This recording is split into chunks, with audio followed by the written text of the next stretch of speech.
ladies and gentlemen, thank you all very much for being here. This is our legislative work session here today. Thank you we had a little bit of a room change. There's lots going on today. So we are going to be discussing potential amendments to Apfo-related legislation, Council Bill 61 and Council Bill 62. Let me just first, on behalf of my colleagues, I believe I'm taking a little bit of liberty, but I believe you'll join me in thanking the staff for the amazing job they did in not only working on all the amendments, but not only getting them reviewed in office law, if you're in the room too, not quite yet, but also for the expedited work that you all did this last week or so, and then also for getting this information up on the council site Friday, so that it was available to us and to the public for review. So our intent, as we discussed a couple of weeks ago, was to use this session. We sort of sequestered this session to be focused only on Apfo. You guys all right over there?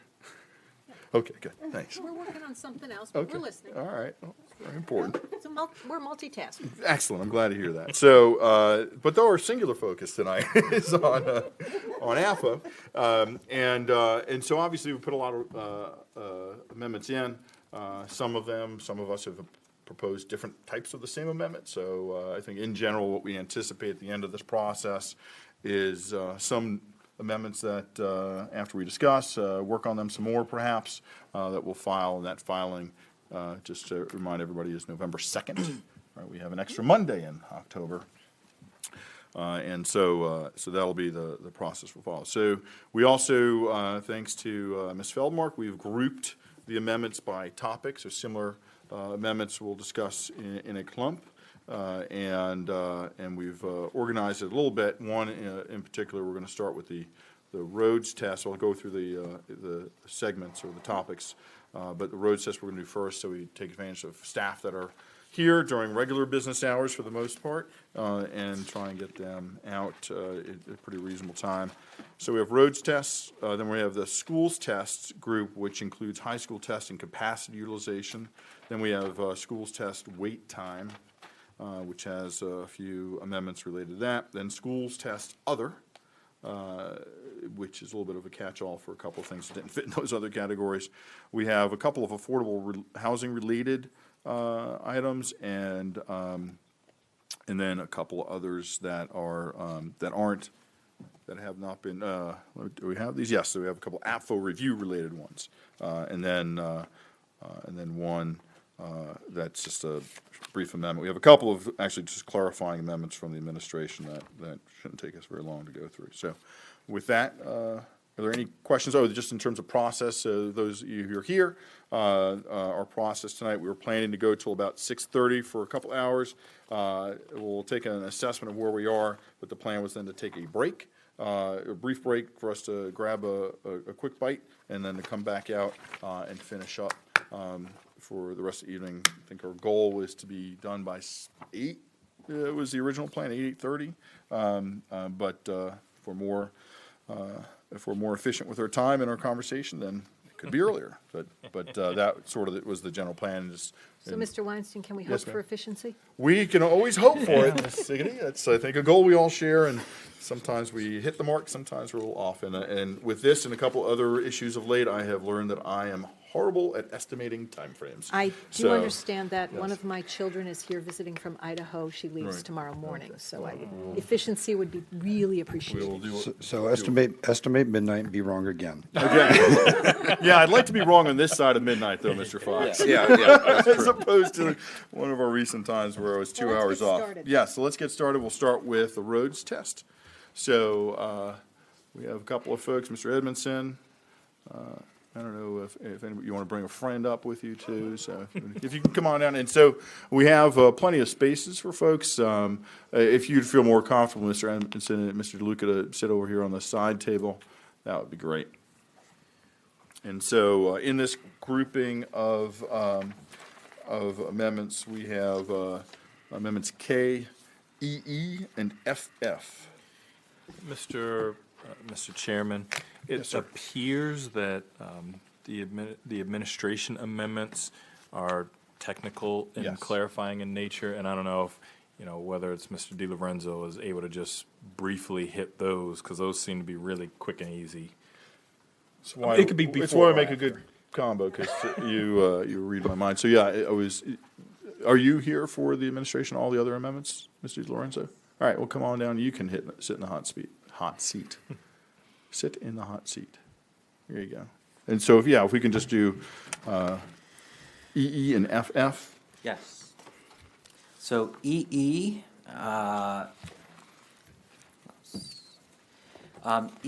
we discussed at the last work session. This is the amendment clarifying what road improvements are would be included in the developer agreement and sequenced with the timing of development. When we originally filed it, we specified that it would be for off-site road improvements, and then the home builders discussed with us that it should be changed to on-site road improvements. And then when we met after the work session with the Department of Public Works, we decided that really off-site and on-site is not really the distinction. The distinction here is who's responsible for building the road. And if it's a road that the developer has to build, that is what this provision should apply to. So what we did was we specified in the language that it could apply to either on-site or off-site requirements, and that this provision pertains to road improvements that are the responsibility of the developer, and also specifying that it must comply, that it must include all APFO improvements. And colleagues, this, of all of them, I think we had a lot of conversation on about this one. I'll just speak for myself. I think this does hit the concern. I think we're trying to figure out what off-site, by including both. I think maybe you've achieved And concern. being The responsibility part makes sense. and being very explicit about those road improvements that they build. Right, absolutely. And those are all covered in an agreement. Those are typically covered in the builder's Developer agreement. agreement, Yep, developer. correct. Yep, so. Okay, any questions on that one, colleagues? Okay. And FF, which is the second amendment by the administration related to roads, pertains to the subdivision concept that Mr. Edmondson brought forth. I may defer to Mr. Edmondson and ask him to explain the language that's included in this amendment. That'd be fine. Mr. Edmondson, thanks for being here again. Sure. The purpose of the request is to, I guess, marry a minor subdivision, which is for 4 lots or less, that currently does not require to have a APFO study, with a re-subdivision of a lot of 4 lots or less, so that both would have the same standard of not providing an APFO study.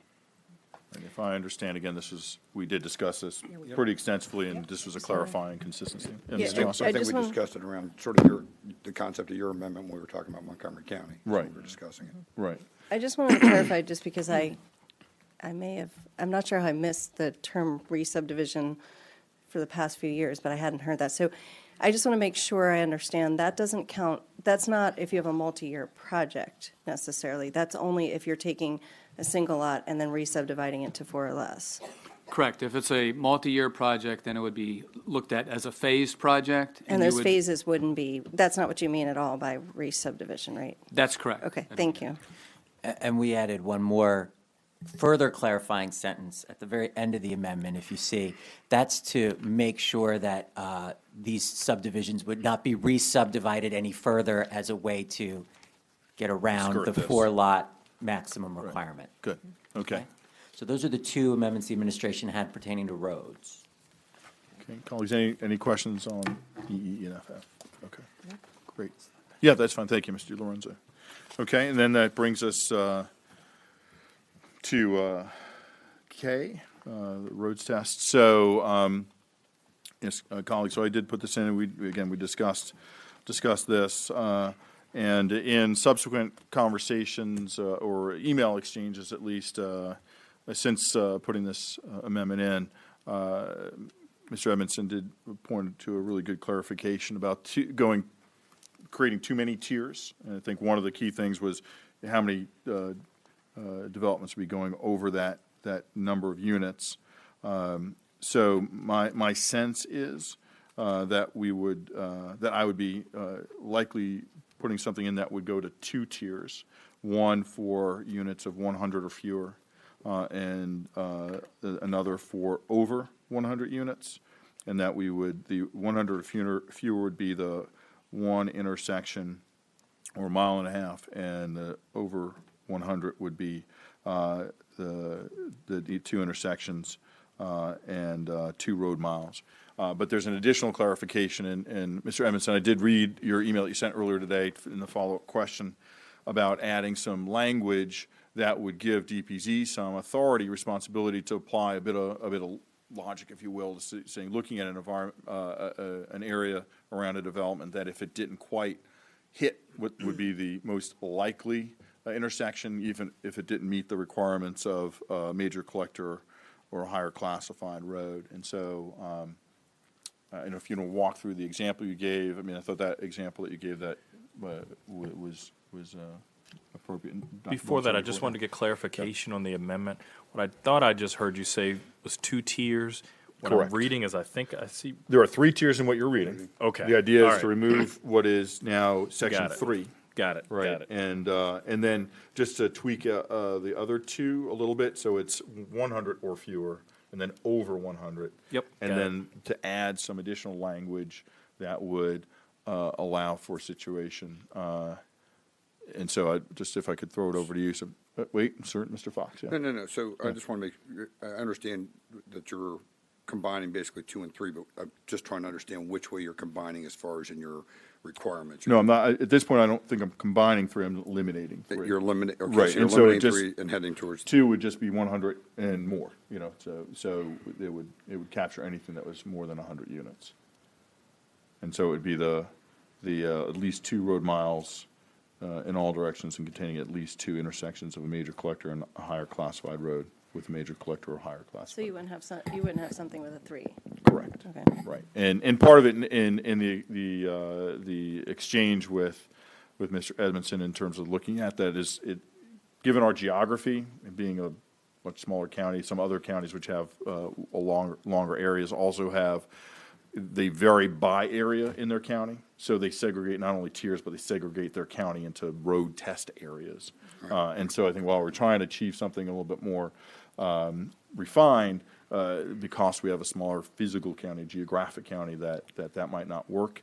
And so at this point, I think, you know, maybe Mr. Edmondson can shed a little bit more light on that, as well as how we might tighten this up a little bit to allow DPZ to look at other options as well, other intersections.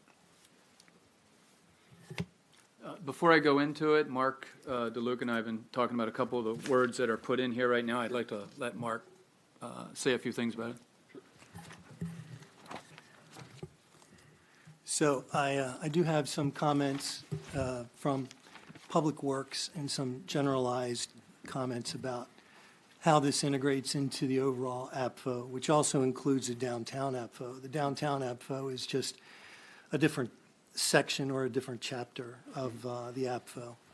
So part of this is addressed, the impact area is addressed in the new section of the APFO under downtown Columbia. Now, the land usage is, you know, the density is much higher in downtown Columbia. But I think that, some things are similar enough that they should be treated the same, like any new amendment to the APFO outside of downtown Columbia should be treated in a somewhat similar fashion. And for example, this amendment would create an impact area, and actually the way it was cited before in the old APFO was it was called the study area. So in the new section of APFO that we passed with the general plan amendment, we defined an impact area. And the impact area, just so that, I don't know if the pagination is correct, but it was page 10 of the downtown Columbia APFO. But this was the minimum number of traffic signals, the signalized intersections that a traffic impact study would assess based on the number of net site trips. So it wasn't based on a number of units, but it was based on a number of, and not just trips during the peak hour, but the net trips during the peak hour. And so it listed 20 to 100 trips. It would be a minimum of one intersection in each direction. 101 to 500 would be two intersections, and it would extend out two intersections. So the idea is very, very similar to what you have in the amendment. It's just the use of terms, like instead of saying units, we would prefer to see something tied directly to traffic, which would be the number of trips, and not necessarily the number of units, because we would then refer to ITE's traffic generation handbook to figure out, based on the land use and what the development was going to be, how many trips it would generate. And also, this leans more towards residential, and we might see those parts of the county outside of downtown. It's going to be mixed use. So we would want to take that into consideration. And so that's another reason why we'd like to move from units to trips. Okay. And of course, and so there might be some other language that you have in here, like when you cite, or when you state at least two intersections, instead of possibly saying more definitively two intersections or three intersections or whatever. So I'd like for you to consider in the amendment to fashion it more like the other section of APFO, so that there's going to be some consistency. shared rationale Sure, between the sections. And in terms of sort of the best practice for evaluating road impact, is the usage, the trips are generated more efficient or effective in measuring impact, or? I think there's more of there would be a more direct correlation if you were using the trips versus the number of units. A unit might generate, a unit of one type might generate a certain number of trips. Sure. A unit of another type might generate a different number. So, and I think it would be hard to apply when you're not talking about residential units, and if you Right. start branching off Sure. into mixed use. Gotcha. Okay. No, that's a good point in terms of the mixed use and accounting for potential commercial impact. All right. And do you think in terms of organizing it by level of impact or net trips, that the construct is still appropriate, that there's a certain threshold in which you would look at some area versus a wider area for more trips? Yes. Okay. And I think that net trips would be more correct, because when you're just talking about residential, you may not really have you might not have any net characteristic to the trip value. If it's 10 trips, it's 10 trips. But when you start talking about having a retail on one floor and residential on top of that, then you have to take into consideration that you have pass-by trips. You could have internal trips. You could have these things that you might need to separate out. So you would have a net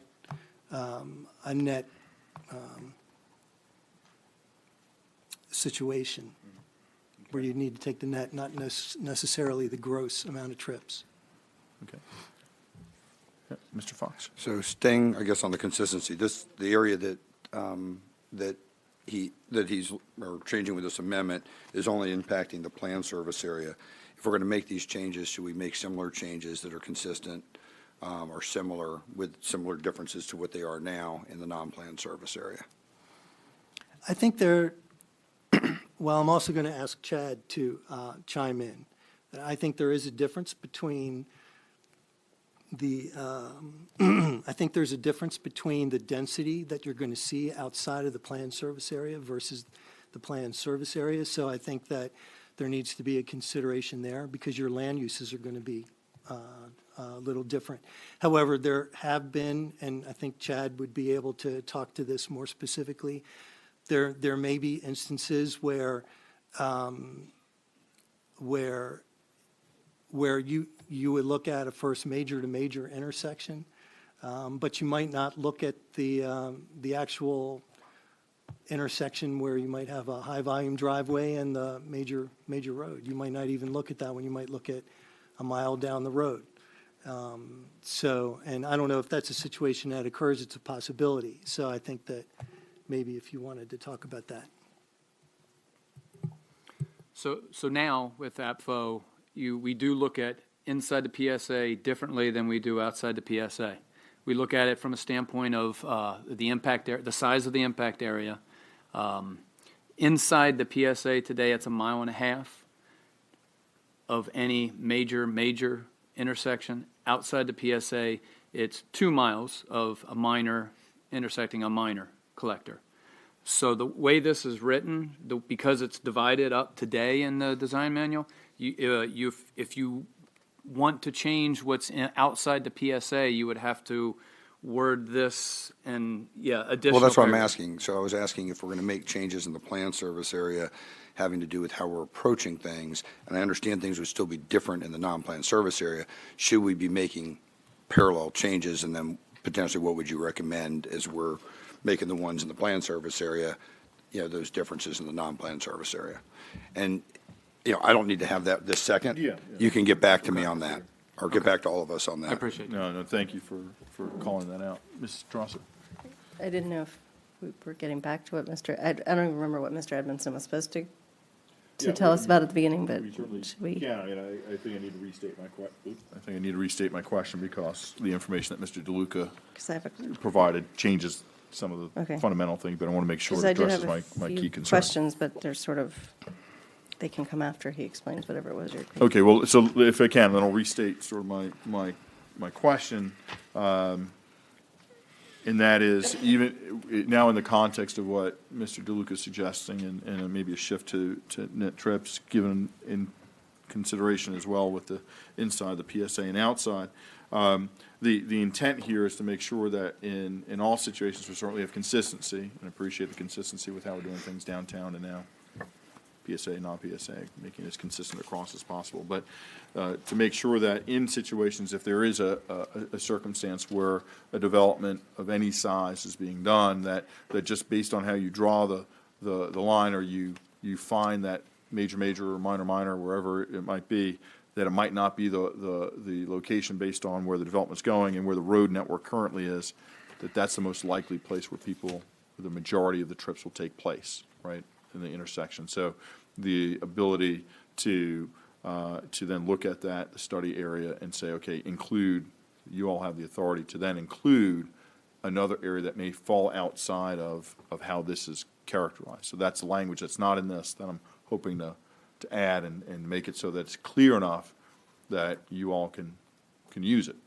So that was the question I was Okay, and you mean asking clear for. enough to go beyond that intersection? To go beyond what's in here, so there would be another condition that says, okay, if DPZ determines, and again, this is sort of live thinking here, if DPZ determines that the most likely, intersection that would be impacted by development falls outside of the area that's identified by, the test, then they can include that in the test. So that was the intent. So, Mr. Okay, Edmondson. So is there? Well, we'd like him to answer that question. Okay, so currently, a study is done and it clarifies what the impact area is, which, as you stated, is either 1.5 miles or 2 miles. And then trips are distributed throughout the road system. They look at existing trips, background, and then proposed trips by the development. The study then only looks at the intersections that meet that criteria for a major or minor, if you're outside the planned service area. I think my response back to you earlier was actually more in the form of a question. Yep. And I proposed a scenario kind of finding out whether this was what you were asking. You could have a scenario where you have a major collector or higher intersecting a road that doesn't meet the criteria. and I'll give a real example here to make sure it makes sense to everybody. So that intersection would not have to be studied, but it could be an intersection that a lot of trips would be going to that intersection that was generated by that subdivision or that development. So for instance, you could have a minor arterial, and I'll use real roads, minor arterials such as 103, intersecting Ilchester Road, which is a minor collector. Today, there's a signal there, but let's say there wasn't a signal there. That's a minor collector with a minor arterial. That wouldn't have to be studied. But I guess it's your request to say you'd like to add that in Right. and somehow define the limits of when you can study that. Because right now, the limits are a major intersecting another major Right. intersection. Right, that is exactly what I'm Okay. suggesting, right? 'Cause So in we'd that- have to figure out some threshold Right, that would trigger that, right. that study. And would pass legal muster. Correct. That's not your part of the equation, but that is the intent, right? Is that there will be, and whether it happens occasionally or infrequently, but in those situations where it does occur, that we don't miss an intersection that is likely to be impacted just simply because we've drawn a line and we're staying only within that line, giving your departments with the expertise to be able to apply that expertise in a situation, say, I think we should go to this intersection as well, so. So, just one point. So not to belabor it, because I don't think that, I think that the decision can't be made right here, because, but I think that part of the problem with the old APFO is that it called out the road classification. So it said major to major. Right. And I think what would probably be most appropriate is the way that we took a look at that in the Columbia downtown, and we just said, if they have a traffic signal, if it's a signalized intersection, so it doesn't matter if it's a minor collector that hits an intermediate arterial or what. So you wouldn't have an exemption like that. So it's a signalized it's a good- intersection, so that's the reason why you look at it. Yeah.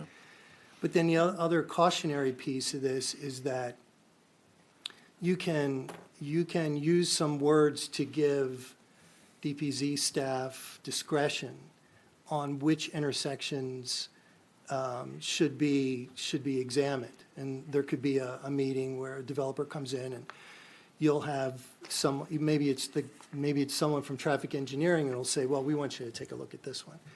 And maybe that's really appropriate. So language like that is appropriate.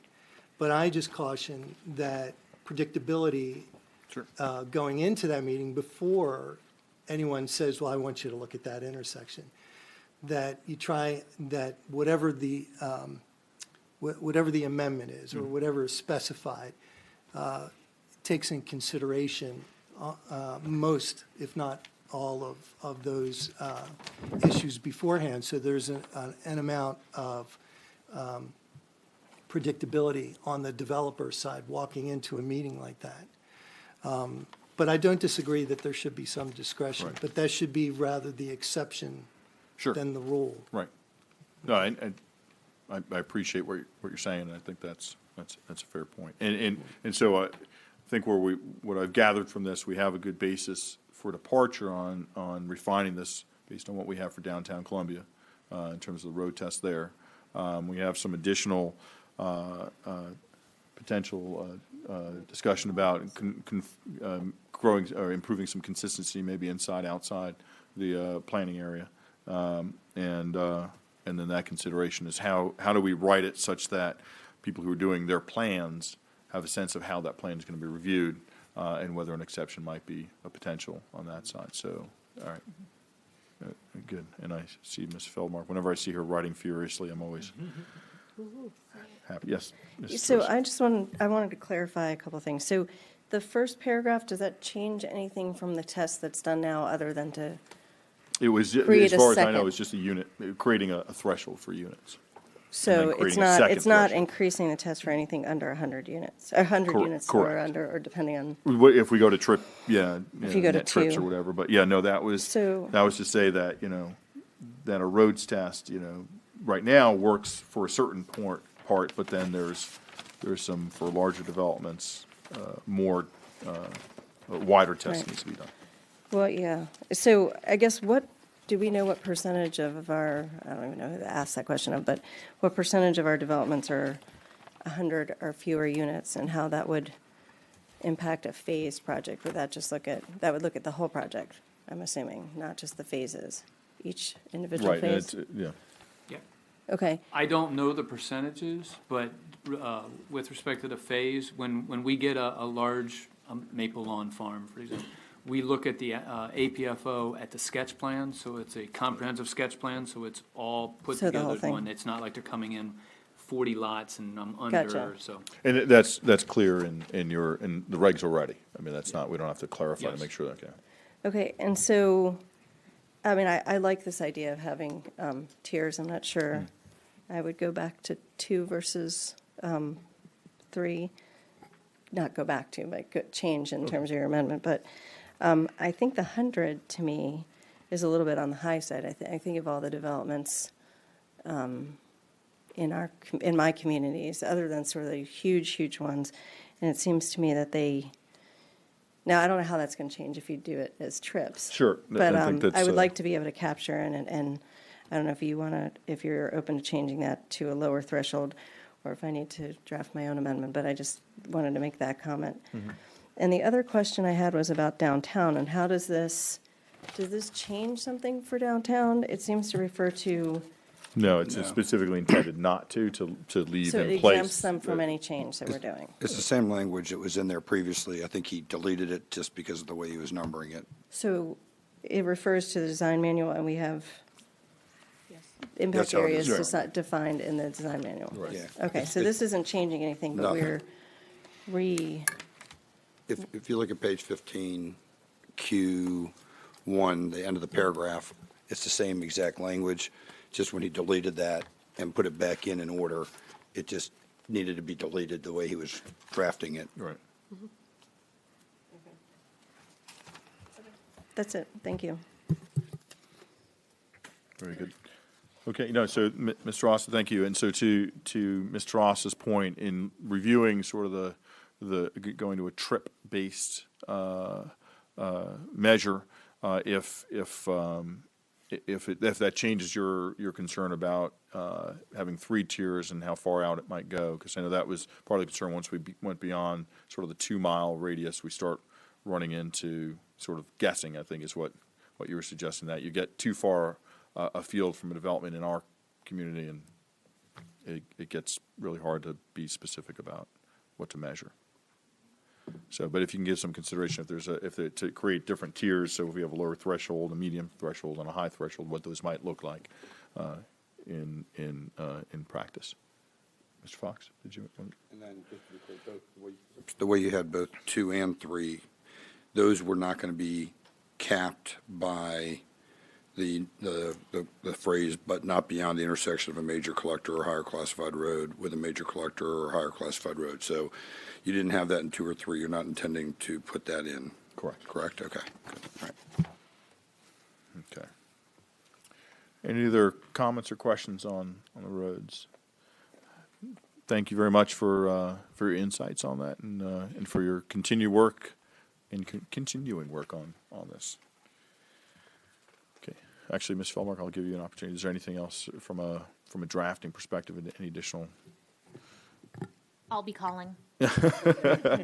That's a pat phrase, but if I can just put that on the floor there, if there at any point you're in our clarifications, you need additional clarification or to revisit a point, be sure to let us know. Thank you. Okay, so we are beyond the roads now, and our next set of topics is high school capacity, high school testing capacity utilization.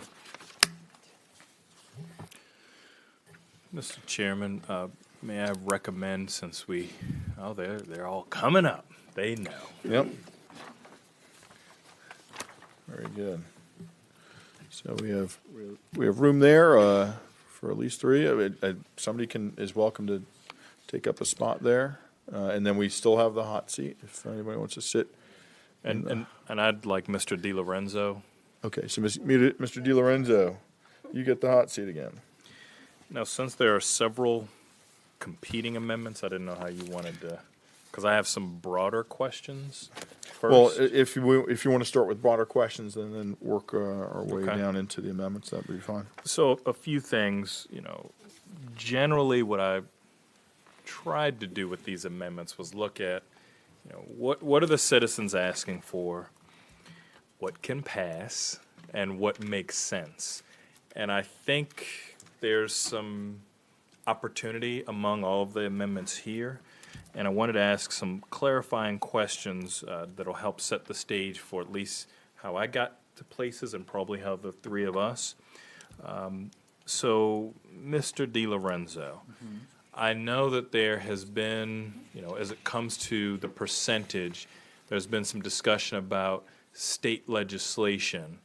Where are we in the state legislative process? So the administration has drafted, or has worked with the State Department of Legislative Services to draft the recommendation made by the Apfo Task Force, which is completed.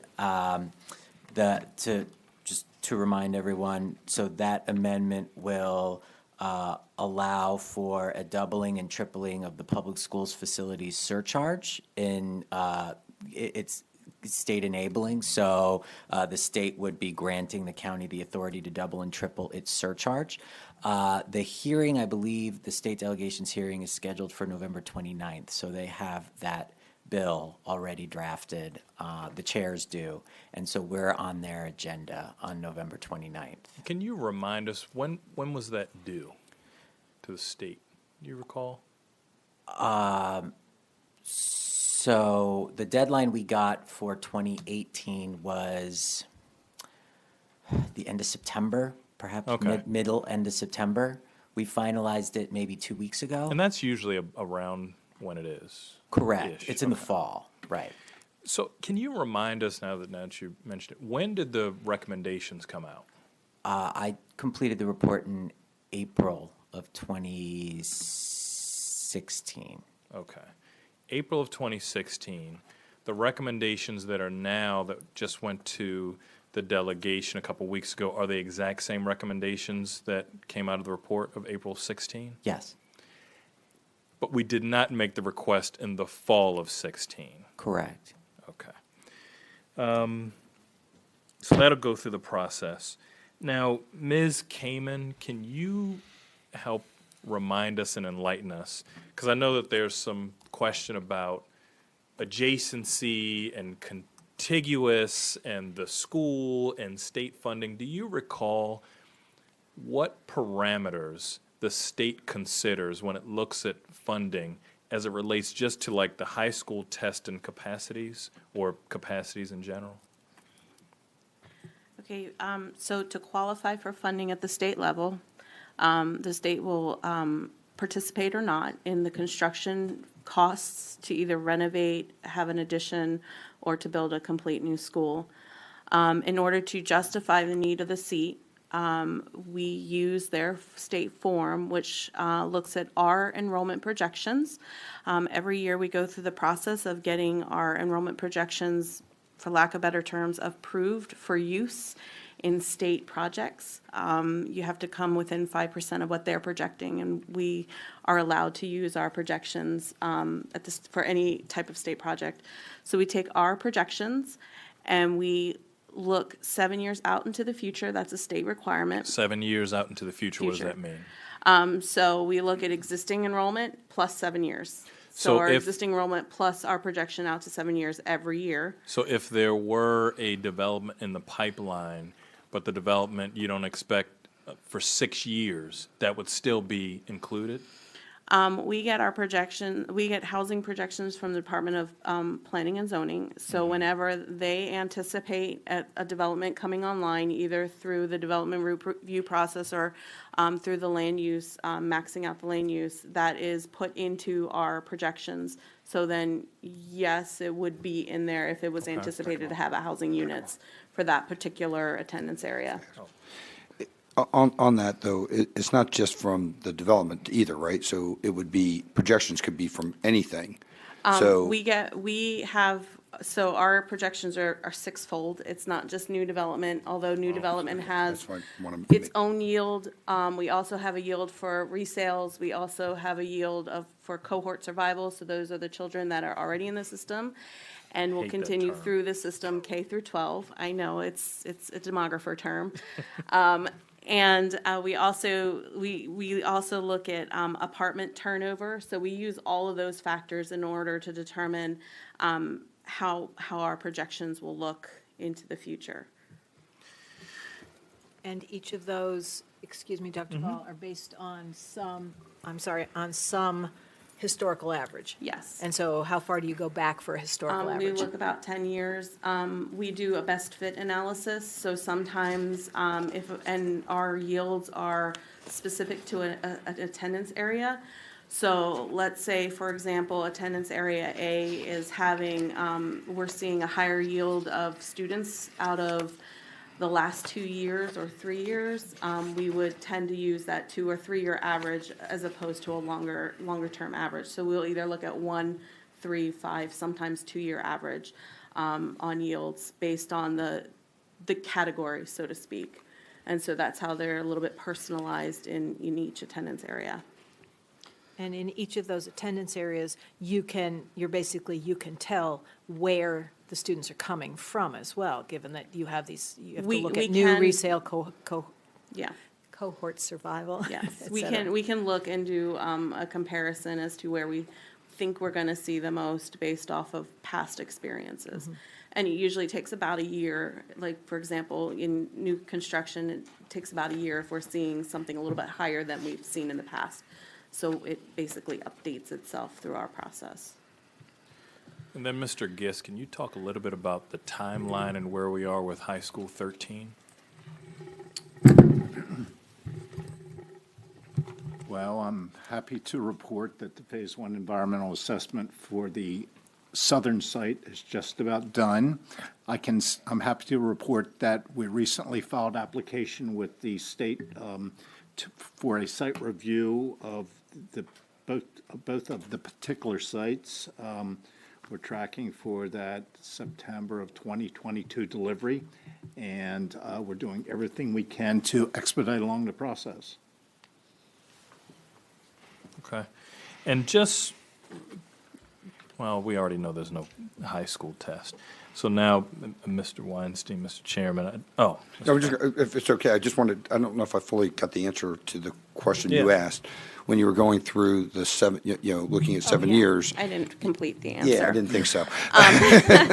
So once we take our projections, we look at current, and then we go out 7 years. We take the school state-rated capacities for those schools in the adjacent. So if a school is located, say, I'm just going to say along the US 1 corridor, it's what attendance areas are adjacent that would be, that we believe in our best ability would be to serve that school. And so we would look at all of the attendance areas that could potentially touch that new school boundary. Okay. And so then we list out all of the affected schools, the total state-rated capacities, and then it's a subtraction after that. We anticipate 10,000 new students. We have 8,000 new seats, then there's a seat deficit of 2,000 children, essentially. All right, thank you. The reason I want to make sure she finishes because. Thank you. I may have a thought on the amendment as far as, a way to sort of incorporate some of that in. So I just wanted to make sure I understood the answer. so I didn't know how you wanted it now. Yeah, no, and that's fine. I mean, we can start going into the amendments now. So we have the addition of, we're looking at A and H and T, all related to a high school test. Ms. Trassa, your amendment just adds the high school test. Right, at 100% capacity. Okay. And does it also, I guess I can look, does it cover the region too, the high school region, or just the high school? I'd have to ask how it was drafted. And But- I'm glad that's you a good mentioned that, question. because these are all draft amendments for the public, so we're kind of still working through, and as Mr. Chairman said, we're ahead of our schedule, so some things aren't drafted exactly how we might have envisioned them, so we're still working through the process. Ms. Feldmark, did you? So just to clarify, Amendment A does not include the change to 100. Okay, that's, Amendment A is simply adding the high school test, and then you have B1 B1 and and B2, B2. which are Okay. two versions of changing to 100, based on whether Amendment A passed or not. right, Okay. thank you. Okay. So we have two other versions of a high school test. So Dr. Ball, you have one, I have one. If you just want to walk through yours. And then I'd like to visit the question that we had posed earlier, earlier today about how high school utilization is derived, because we got some information on Friday that suggested we might have been thinking differently in terms of how that number is determined. So, Dr. Ball. So my Amendment H does lots of things, but I'm going to just focus on the high school part for now, for the purposes of this conversation. Well, sir, if you don't mind, though, if it's reliant on other parts of your amendment, so changing the high school, if there's other elements that are, sure, if it's a. So basically what my Amendment H, the big picture things, so right now, as most people know, there are three main tests related to schools. There's the elementary school test, the elementary school regions test, and the middle school test. What my Amendment H does is it ensures that there's an elementary school test, a middle school, and a high school test, but it combines individual and region. So on the high school piece, did you have a question? Okay. I might. Yes. And for all of them, it makes it 105% individually or 100% for the region. The rationale is, as we just talked about with state funding, say you have a school that is pretty high, but you've got a school right next to it in the region that's pretty low, we're not going to get state funding to do anything. Also, I think that generally, if you have within a region, most of the schools will be kind of close. So even if you have, like, say you got a school at, 120, 130%, and then you have a school at, say, 80. If you have another 2 or 3 schools in the region around 90, 95, it's unlikely the region will be significantly below 100. The region will still probably be at about 100 anyway. So if there's a need for building a new school, then that's how the region combines. So that's why I, instead of these 3 separate tests, kind of combined them in that way. And again, I'm open to changes. As it relates to particularly the high school, I also added a third provision, making it not kick in until 22, since we're expecting the new high school to come online in September of 2022. Which, again, I'm also open to changing on that. I thought the other reason you did it had to do with the timing and where the charts were too, but. Right, well, that too, because I looked at the charts, I looked at where the regions were, I looked at what was closed. I figured at 105 for the school, 100 for the region, anything in the high school level that was really concerning would be closed either way.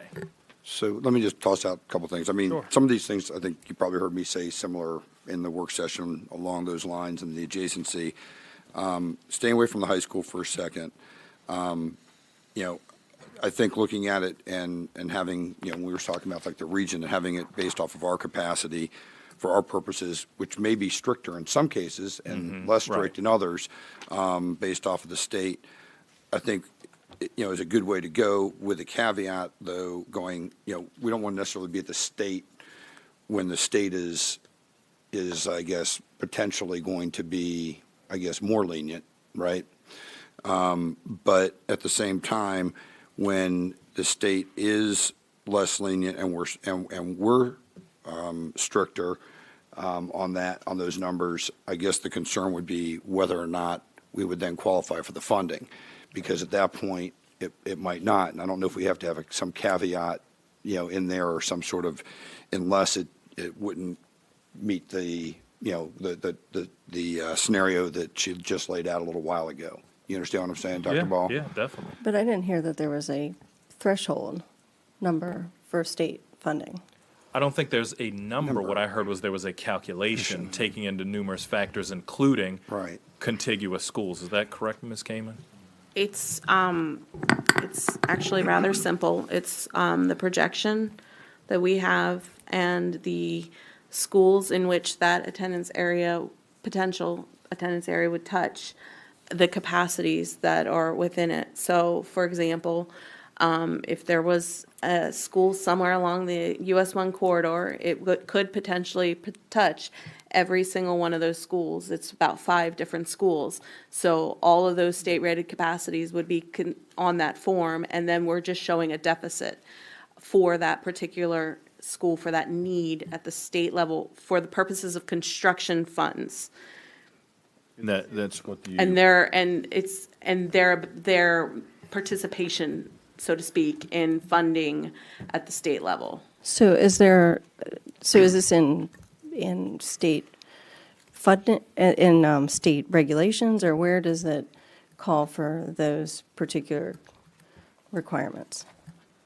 It's a form, I don't know the number of the form, it's 104 something, or is it 1044 or something like that? So anytime But we, that's, I'm sorry, the question was about so we do have to fill this form out. But this it's documented in state regulations? Yes, Okay. it's documented. So whenever we put the high school 13 as an example, it's in our state budget right now, and that state budget has the form that shows the need for the deficit. So it is, we need to supply that information if we are anticipating that we want participation at the state level. So So Ms. when you put it into the budget, you also provided that your rationale on the appropriate form?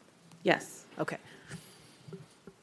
Could you Okay, but- provide us like a sample, like a recent one that you did, and then Ms. Feldmark, if we haven't already received the state guidelines, regs that are associated with it, either point us in that direction, or if you can make sure we get those, I'd appreciate it.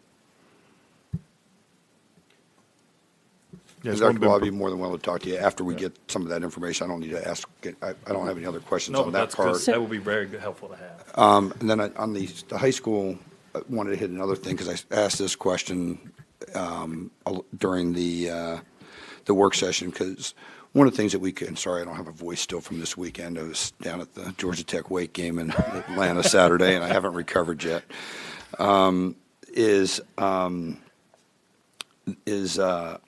the issue of programs. And so if you start having like, any sort of, whether it's ROTC or magnet school stuff at the high school level, is there some core capacity we should be looking at versus overall capacity type of thing? So you don't end up in a situation where, you solve the whole thing by sending 90, having 90% coming in from other programs, or some level of like the core. And I don't know what the right way to do that would be if we were adding a high school test. But I mean, the high school test potentially, if we have these programs, could end up being sort of meaningless, because some of it can be balanced with those programs. But you also want to make sure that for some reason, if something's going on, that you're not getting so far off based off of core capacity for that district or something. And You had I brought don't that know- up at the work Yeah. session, which I thought was an interesting one. We did receive the regional program location, which is Right. interesting, looking at a couple of the high schools that are in the area where high school 13, regardless of its physical location, would touch,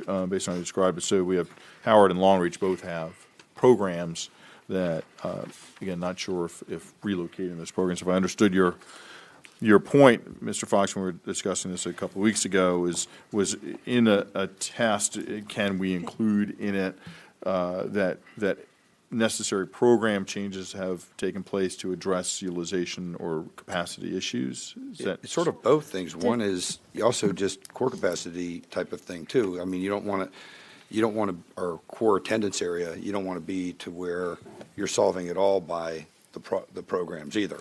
I So- think, and so we need to be really careful about that, because when you look at what we were given, Right. It certainly seems as though a school that's way under capacity, Oakland Mills High School, has students there based on 3 separate programs, more programs than anybody else.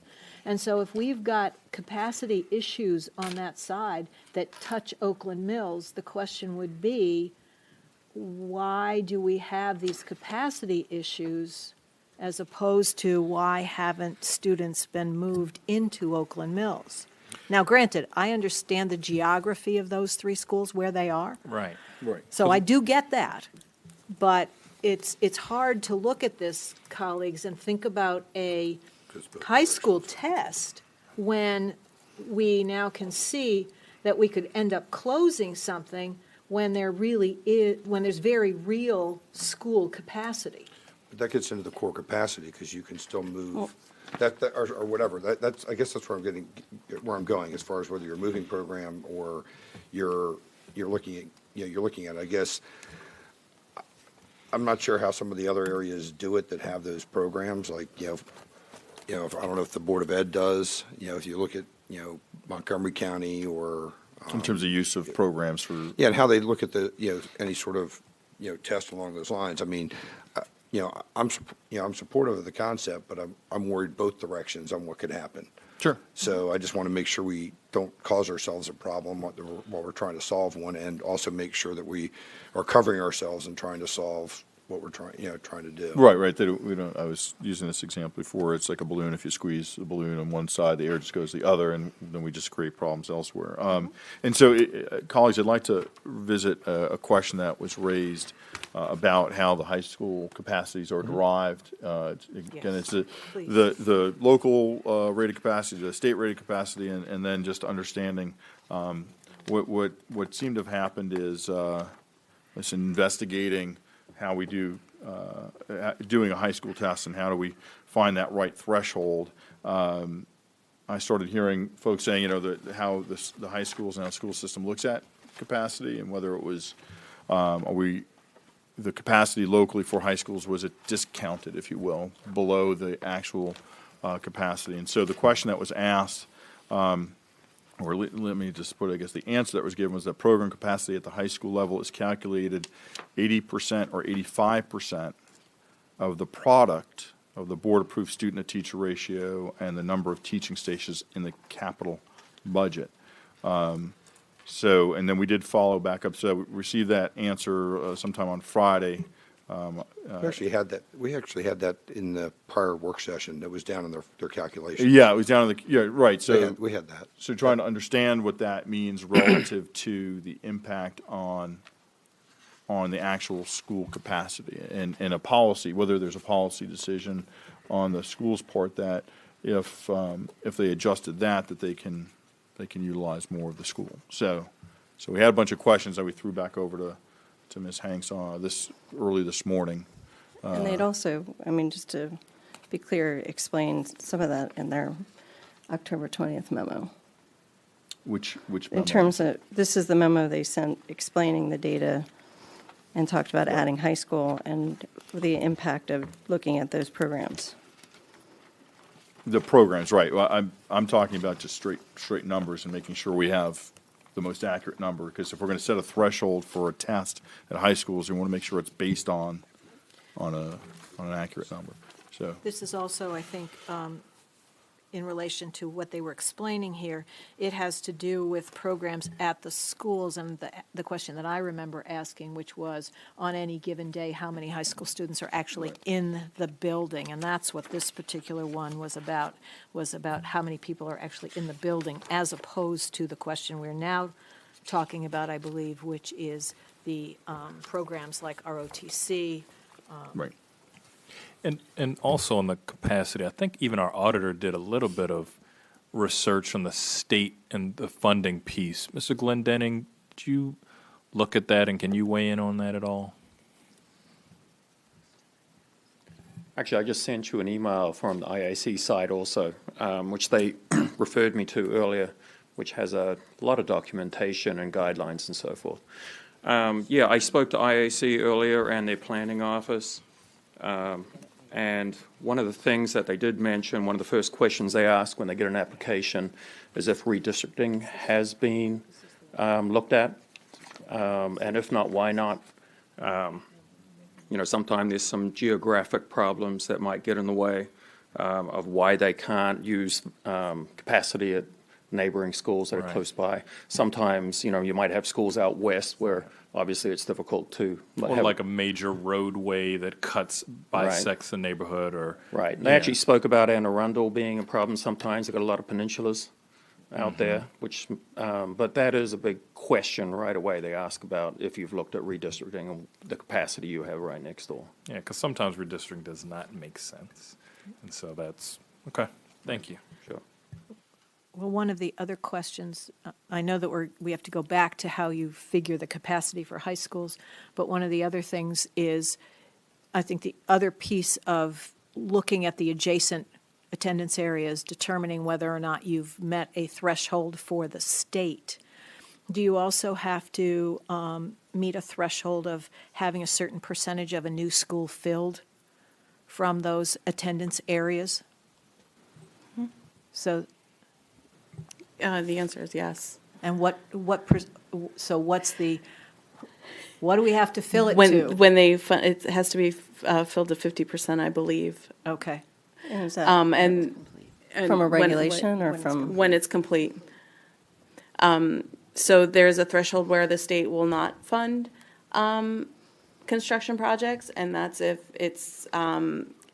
less than 50% of the capacity of the school can be filled by the adjacent school. So, for example, if we had a 1,200 capacity seat school and there's only a 600 seat need, then the likelihood of the state not participating is not, they probably won't participate. And So is there that- are rules in that respect. Yeah, can you share those with us? Yeah, Another piece I of the do actually rules. have that. I do have it, I can provide that later. I don't have it with me right now, but I can do that. Getting back to regional programs, at the high school level, if a program is not using a classroom space, so for example, pregnant and parenting teen, they don't use a classroom space, they have a different space in a building. Only if a regional program is using what we define as a classroom space, then will that room be removed from capacity calculations. Easiest way to explain it is at the elementary school level. Anytime a pre-kindergarten program or a MINC program is used, we subtract that out. So the same philosophy is used at the high school level. So if JROTC is actually using a physical classroom space, then we take that space out of the overall capacity. If we have certain rules that we've set up of spaces that we do count versus we don't count. So for example, if a high school has more than two, say, resource rooms, computer rooms that are the size of a classroom, then we would count one of the any extra room over as being a part of the capacity. But if there's only, because of other programming, teachers need these use in common rooms basically for their projects and group researches and stuff like that. We can't necessarily take over a space that is needed for the entire school system, for the entire school. So we do have rules by which we follow in terms of setting up the capacities. 85% of the capacity for a high school actually is MSDE requirement in certain instances. We use 80 or 85% of the building for two primary reasons. There are certain programmatic spaces that you cannot use for other programs in terms of education. So you can't use every single room 100% of the time, 100% of the day. So you can't use 100% of the classroom space 100% of the day because of the way the room is designed and its specific use. That's one. The second is those non-classroom spaces, like hallway spaces, cafeteria size, that it's kind of a balance between student ratio versus what those spaces can hold and what they're designed for. And so for particular for the high schools, We went through about 2008, 2009. We studied all of our facilities. We studied all of their deficits. And based on lots of program changes, lots of policy changes, educational-wise, staff at the time recommended changing what was counted as capacity. It was completely different prior to that. And so through all of the public hearings, all of the outreach, everything, consulting with MSDE, the board decided to use either 80 or 85% of the building's capacity because, one, you can't use every single classroom space or every single teaching space 100% of the day, and you have other areas like hallway spaces and cafeteria size that you can only fit comfortably so many students. So at the time, that is how the Board of Education derived their formula. So they used the number of teaching spaces times the ratio, which is student-teacher ratio, it was 25, times either 80 or 85%. And so not every school, there's only 4 schools that have used the 85%. The rest are at 80%. Can you help me understand why spaces can't be used 100% of the time if need be? Some are just not conducive to the learning environment. For example, a wrestling room. They're not necessarily a classroom space. They are a size of a classroom, but you can't necessarily use it as a classroom. So those types of buildings, So what you're saying is all of the spaces are now calculated. So the gym would be calculated, the theater for theater students would be calculated, a dance studio or a wrestling room are all calculated, as opposed to the teaching stations for other subjects. Or are we talking about the English rooms are only used at an 80% level? The math rooms are only used it's all at of the an teaching stations. We do not include wrestling rooms because wrestling rooms you can't tear up and put down a classroom really Right. quickly. So then what is a teaching station? Every room that meet a certain design spec or Okay. design criteria, and then we reduce from that. I got it, okay. But, so you reduce from that, and if we have 12 schools, and we have 1/3 of them operating at 85% and the rest of them operating at 80%, then if we were going to set a 105% capacity, we in reality would only be, and that 80% is 100%, then we would only be utilizing 85% of the school or 90% of the school if we did that. It's not utilization, it's determining the number of seats. I understand this, but we Yeah. will only be using, we will not be using all of the seats that are available. Because in none of the calculations do we use all of the seats that are available. Right, but they just said for a reason, because you can't use all this. I mean, No, but they've already, they're calculating in what can't be used. But I also heard that these are all of the classrooms, so that the English rooms are used 80% of the time. And an English room can be used for a history room, can be used for a math room, can be used for a psychology room. So this is what I'm having trouble with, and this is one of the reasons why I'm looking at this from how do you create a capacity or a overcrowding test or an APFO test for high schools when in fact you start so low and there's a lot of room and give in there. Can I ask a question that might help to clarify? When we calculate a teaching station, we have a teacher-to-student ratio that we use. Is that correct? That's part of the formula. Right. But not all of our teaching stations can accommodate that size class. In certain instances, yes. And that's part of why 85 or 80% is used as a general mitigating calculation. I don't see how that would work. Because if it's a teaching station, then it's a teaching station in relation to the teacher-student ratio. But not all teaching stations are the same size. I understand that. So we But count- all of them have to at least meet your your teacher-student ratio? The one, be counted? we count anything over 660 square feet. So that's, Okay. that's the baseline. Right. So anything smaller can still be used as a teaching station, but we wouldn't necessarily count that as a teaching Right, station. okay, so you're not, I get that, you're not counting it, but you're also only counting in 2/3 of our schools, 80% of that, and in 1/3 of our schools, 85% of that. So we are leaving a lot of teaching stations during the day empty. They're not really empty, though. That's the thing. They're not. It's, Well, what are they doing? they.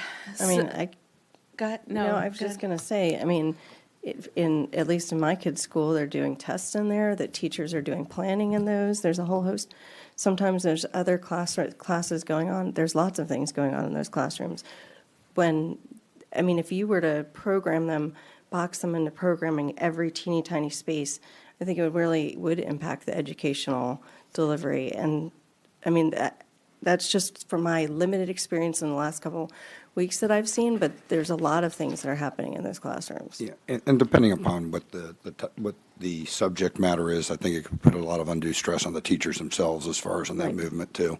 So, I agree. Well, then So- but then we have to be really honest about what we're talking about here, though. No, And I don't though- disagree, and- but I- And so our hallways, our core capacities, and our cafeterias, et cetera, are they sized for 80%, or are they sized for a number of students that would be if you had all of the rooms basically being used?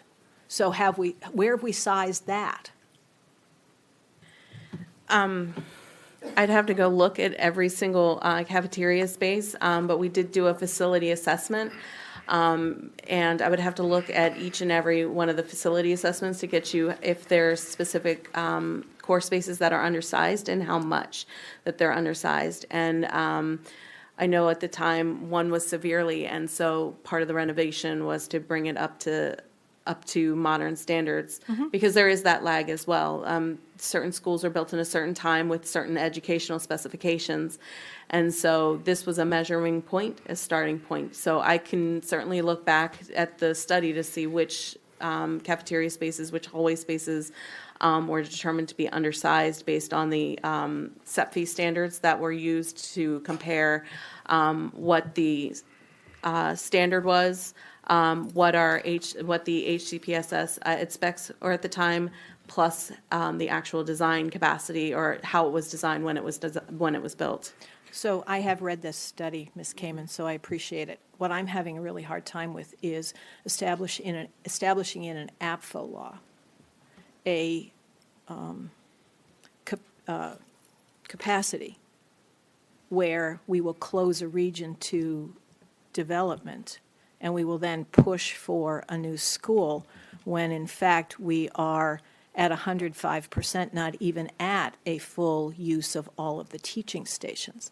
I can understand if we were to say at 115% for those schools at 85 utilization, and 120% at those for at 80%, then we might actually be someplace that would show a full utilization. I'm just having a really hard time.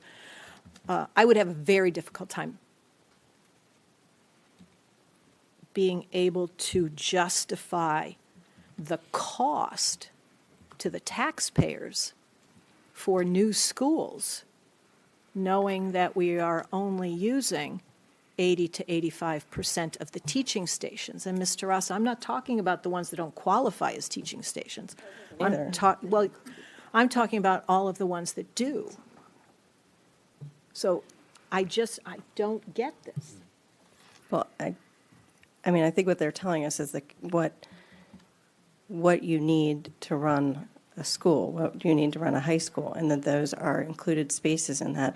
And if you start overfilling those spaces, I think you'll start having the issues that you get with crowding. Well, at 136% capacity at Howard, right, which is the number we had last, or in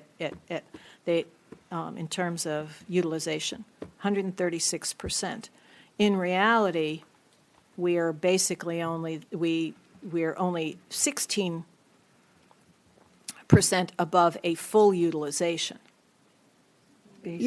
You're calling full utilization using every teaching space, and they're telling you full utilization isn't using every teaching space. Full utilization requires it to be set at 85 or 80%. Mr. Chairman, may I just recommend we all consider, I think, we've got a lot of amendments. I wanted to kind of set the stage for at least the rationale while we're having potentially this conversation. I went through my amendment as relates to the high school test. We have lots of other ones. I think we can kind of, once we're done, everybody kind of sleep on it. We have more research and information, and then figure out what makes the most sense, if that's okay. Yeah, no, good. I think I'll I got stop, most of my but- questions answered. I just would, not right now, but if, either the Board of Ed or the school board, just thoughts about on the senior high school test, just about like that whole concept of sort of like that core capacity, or core attendance area, capacity type stuff, and how would you test, what other ways would you look at testing that? That's all. Right, and there are a couple things, because on this, and I appreciate what you're saying, Dr. Ball, I want to make sure, though, the information we get back, that it's in the proper context, and And it's what we need. Right, because we've had so many different numbers thrown around as to how we rate things, and the And state. we're running out of runway, and we got to get We are something running out of voted. runway. And so the good news, though, is that we pushed our effort to today, so, and with the extra week next week, we can work through some of these things. So in our formula, though, it's the product the board approves. So the board, the Howard County has chosen to look at things a little bit more tightly than the state. So the state says, so we have lower teacher student ratios.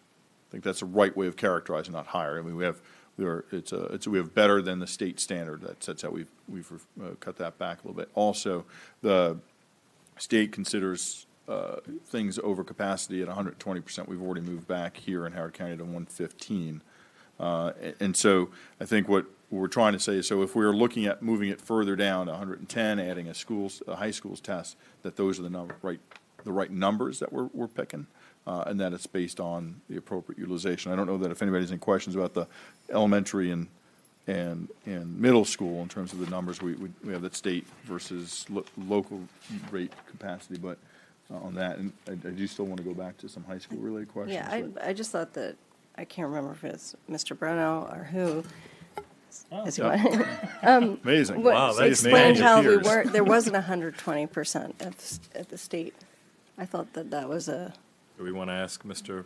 Brunau to come up? I'm not even sure how to phrase the question, but I don't Sure. recall that, Okay, I don't well, recall the if you can hold 120% that. being, I thought that was the memo that he wrote us on the 120% Sure. capacity. So, Mr. Brano, your name was invoked as you were walking into the room. But while we're going to need you over here, but I want to ask a couple of questions based on the response that we got on Friday, similar questions. So, first and foremost, we did send that email again. It was this morning based on information we got Friday, asking additional questions around the high school, deriving the high school numbers.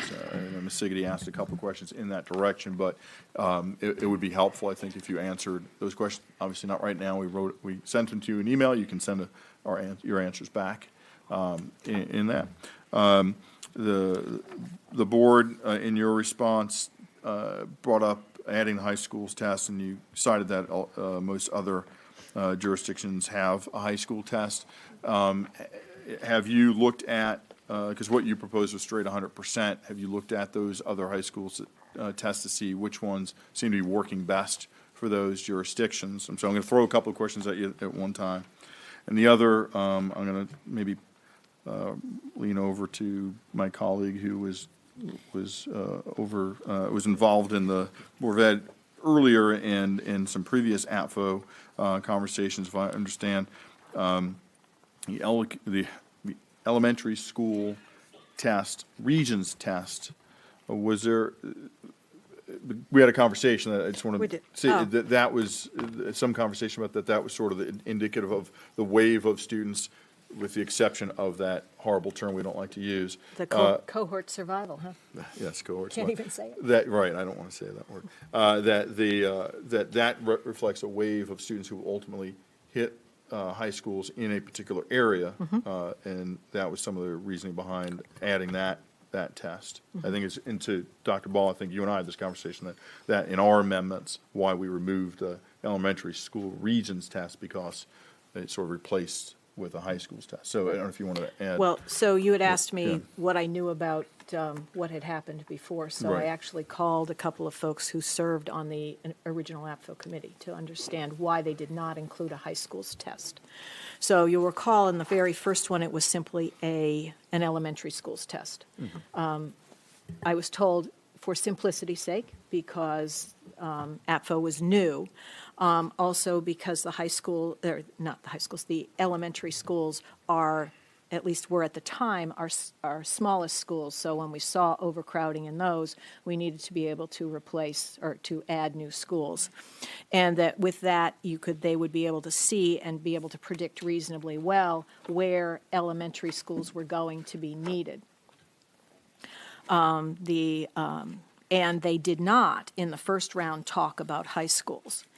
They did in the second round, as I recall, or in the first round, they also talked about it, I will apologize as well, that the high school regions were the attendance areas were so large geographically that, in fact, you could close areas that were legitimately available for, or reasonably available for development, and not,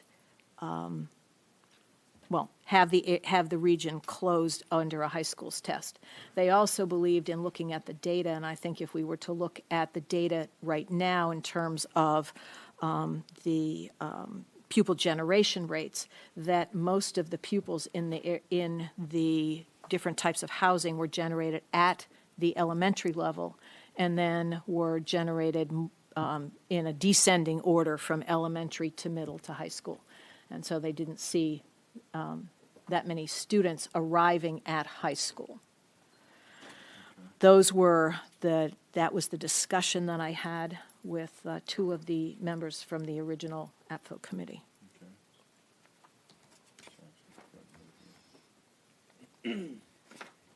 Well, I think with mine, and you can look at some of the current closed data. The way I have my amendment structured at 105 and 100% of the region, if you are very concerned about a region or a school, like Howard or Longreach, Howard, under the information that was shared from Mr. DeLorenzo, is at, Which chart you're I'm looking at, well, it's entitled Alternative APFO Test Scenarios. Yep. I'm looking at the first set of columns.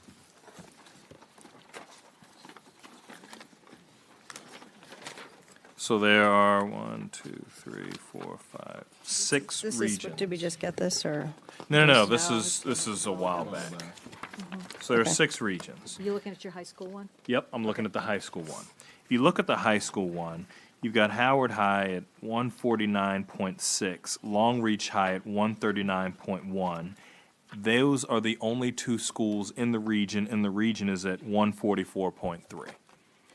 So no matter where we are, that's shut down. And that's the region, you're talking about the high high school would become school- a region. Right. The high Gotcha. schools are also have their own regions. So there are the schools and there are the regions. And that's why I looked at both. If you look at, for example, Your test is either. correct. Okay.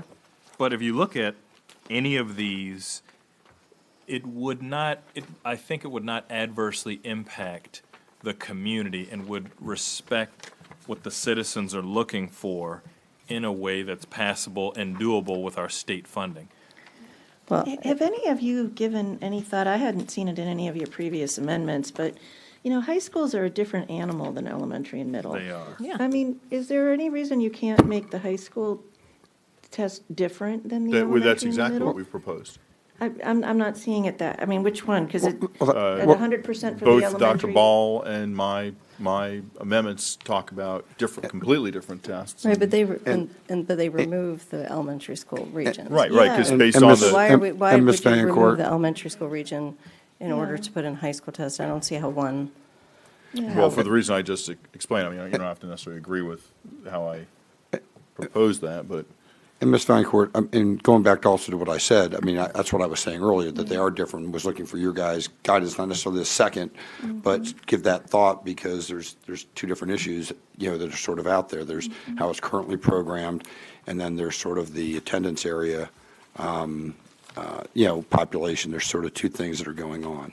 I guess that when I'm reading your stuff, it's well, not so that clear to me. I'll speak to mine. Mine sets a high school test at 120 and has a threshold of increasing capacity, so it speaks to also trends. So it's not just a straight number based on other numbers. So it But does then you look took at, out the elementary. and I took out the elementary, yes. Oh, see, that's the part I don't get. I appreciate it. You don't get No, no, I mean, the I don't know elementaries. what one has to do with the other. Yeah. Well, Oh. because as we were just discussing, so the elementary school Yeah. test originally was looking at regions, all right? Right. And so in my estimation, that it was sort of functioning as the high school test, because those are all schools that feed into a high school. Well, Those maybe are if we students had who a are. true feeder system, that might work on some level, and I can see Sure. why it might. Well, but and, I don't and, think and I we think don't this is have part of the challenge, right? We are two different policy-setting bodies, and we're trying to a greater extent, align some of those policies, but we can't make you change your policies in any sort of, we can't require you to change your policies. So we have to sort of find a way to build in this set of policies in AFO that doesn't take all the responsibility for the school utilization on this side.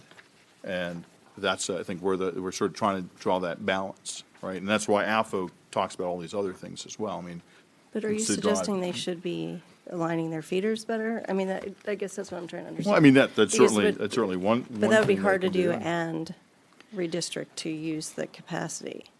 I mean, I think that's part of how we got to where we are, is that making perfect feeder and utilization at the same time is very difficult to do. Right, and we can only create, we need to be cognizant of the system and program and process we have now. And so I think I appreciate there's a disagreement on why I removed the elementary school regions. Dr. Ball came up with this other region test, which is why we're here, right? We see this is a different view on Right. how to do it, and does that work better? Then But part to- of it is still but to getting the data that we need. right. Well, But to from clarify, if the region is less than 100%, then the school capacity, is the school open regardless of whatever its capacity is? Well, we can look at these numbers. Give me No, an I'm asking you under the proposed regulation, those numbers are a point in time. Those can change based on development, they can change based on. Yeah, in 7 years, if there's different development. But if you look at any of these school regions, Are you I just gave suggesting, you. you're suggesting open closed charts should only change every 7 years? Because they can change significantly within that time frame. This is, No. you're talking about it when 7 years for the projection for Yeah, building a exactly, new for school. development. But Like, hasn't if the- you're looking at any of these regions, so to speak, you've got Oakland Mills, which is at 84% utilization. That's a region in and of itself. You've got Wild Lake, which is at 103.9%, which is a region by itself. You've got Northeastern, which is Howard High and Long Reach. I talked about those, 149 and 139, with a region at 144. That's shut down. You've got Northern, which is Centennial at 125.7. You're looking at 1 year? Is that, If you look at the chart, it's actually the same for all from 2020. Yeah, it's 1 year in time, but it would, I think Ms. So you're suggesting that next year, like a Howard High, which is at 149%, and a region of Howard High, which is at 144, those could somehow go down next year to less than 100%? I'm not speaking to that No, specific. but what I'm saying is that Oakland Mills High School may be under capacity, but Stevens Forest and Talbot Springs are about to explode. So you have completely different tiers of experience within the school system. And I guess one of the things that's hard for me is trying to, with the amount of information that we have, that it's just a given for us to figure out why you're not seeing it the same way as probably our communication Well, problem, I but guess that's it. the That's it in a challenge is nutshell. when you say you, Yeah. there are 5 different policies that none of us are quite seeing it the same way yet either. Yeah. When I'm speaking, I'm only speaking about my amendment. My amendment has 3 tiers of tests. Right now, we're on the high school portion, and I'm just looking at the high school. And for high schools, I think what I propose is a reasonable point to discuss. And you're looking at the open-close chart, is that what you're? I'm looking at the data that Mr. DeLorenzo sent us, but yes, it's like Well, I open mean, he close. sent us I mean, multiple. from my perspective, I don't have any other questions on this, Chair. I mean, Right, I that's true. think going to Dr. Ball's point, I mean, the 2 questions I had around his, and I think Yep. some of the things that he hit in dates, and he put all the things sort of together, it's just really the issue of the different programs, Dr. Ball, and then, again, making sure that we points. understand the state formulas and see if there's something else that needs to be in addition to, or a different, different threshold in there. And that's, for me, that's what I just need to look at. And I don't have any other Can I questions just on make that. a short comment about that? Because this is something, and this is just personal, it's not been vetted through the rest of the board, but I have always found it extremely frustrating that I believe that the Howard County Public School System shoots itself in the foot regularly with its calculations. We are already overestimating what our buildings can hold. And so these program anomalies that you can point to, like the chart that went out the other day with how many kids are out of a high school on any given day, that was, I thought, very misleading, because each one of those programs is not necessarily all 5 days. Their kids are even all not day, gone right. all day. They're in and out, and it does mitigate how the school operates, but it's not like we have a school that has almost 2,000 kids in it, and 400 of them are gone all day. Ms. Fancourt, that wasn't the point I was making. No, not, Oh. I'm just want to make sure. I just want to make sure. When I was reading that was the thought that Right. came to mind. Okay. And I want to make sure that isn't, That was- that's something that gets sort of put aside. But I also, it's very concerning to me. In an ideal world, I would like to see us have high school attendance areas that are stable, and that all of the schools within there, that those boundaries Agreed. can be used to be balancing constantly. And that if we ever get to that day, like maybe when we have 14 high schools, we'll be able to do that. But I think that whenever any tier of our schools are overcrowded to the point that some of them are, that development needs to stop until that's fixed, or slowed down, or a discussion had, which is why I like some of the amendments that indicate that there would be, that the trigger, since we can't say, and we don't even really need to say, we need the money for a brand-new school, because a brand-new school isn't always the answer. But what I hear as a citizen now, and as the chairman of the board for another few weeks, what I hear a lot is what is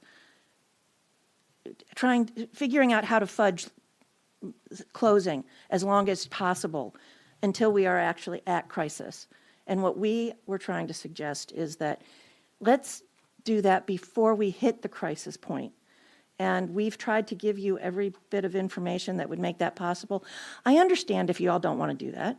That's why you get the big bucks, and we're just giving you our thoughts. You get some bucks too, and you all can actually shut know. stuff down as the Board of It's Ed. not even shoe money, so, as I keep being told. I do agree. But going back to that, though, you guys have that ability to work on those things the second do. you see them. You We don't do. need to wait on the We don't. community. You don't need to wait on, additional projections. You don't need to wait on the council or the county executive. You guys can start those things at any time. And we do. And so that part of it, I still struggle with when you guys, want to point to other folks. Yeah, and Oh, right. It was, no. and you guys having the budget. Having a conversation is pointing to before- other folks. I'm not actually, I would respectfully disagree with where you're going with that, which is, we're not trying to point the finger at you all. We do what we can. Okay. What would be nice is if, while we're trying to make plans, that the tide doesn't come in as a tsunami at the same time. Understood. And that's where That's all. I think And you make an excellent point, important, and I think that's what we're striving to do. Trying to It is do. a shared responsibility, right? Right. And I think, and so we've had this conversation, right? So the point is where we have to find those points where we can share, because also, as you know, we're talking about other tests, because we can affect the speed of development through other tests as well that also have important elements. And there are people who drive every day to and from work that are concerned about the road. So we're looking at that and other tests as well. But the point being, I think it's also, to me, a part of the checks and balances, right? So there are going to be times where you'll have a council that will not act. There'll be times where there'll be a board that won't act within its responsibilities and its authority. And really, at any point, we can't make each other Yeah. act according to our authority. So that's sort of, we have to have those checks and balances, say like, we'll take some of the responsibility, we'll do what we can to slow development to a point, but you also have to play your part relative to the school utilization and use that. And so, again, I'm not saying Yeah. this specific board, but there was a period there where utilization shifted and became overcrowded to a crisis perspective, even when development was known for many, many years. And I don't think we're trying to make you do anything. We are responding to the request for Sure, no, what we think might be helpful for the community. And I mean, I'm one of the people in this county who drives on the road, so Yep. I'm hoping that you We all all are. will use all of those things. We're just talking about our school sure, situation. that's your responsibility. And that's, Mr. Fox? Yeah, and I just want to be clear on the one request, just because of, the response.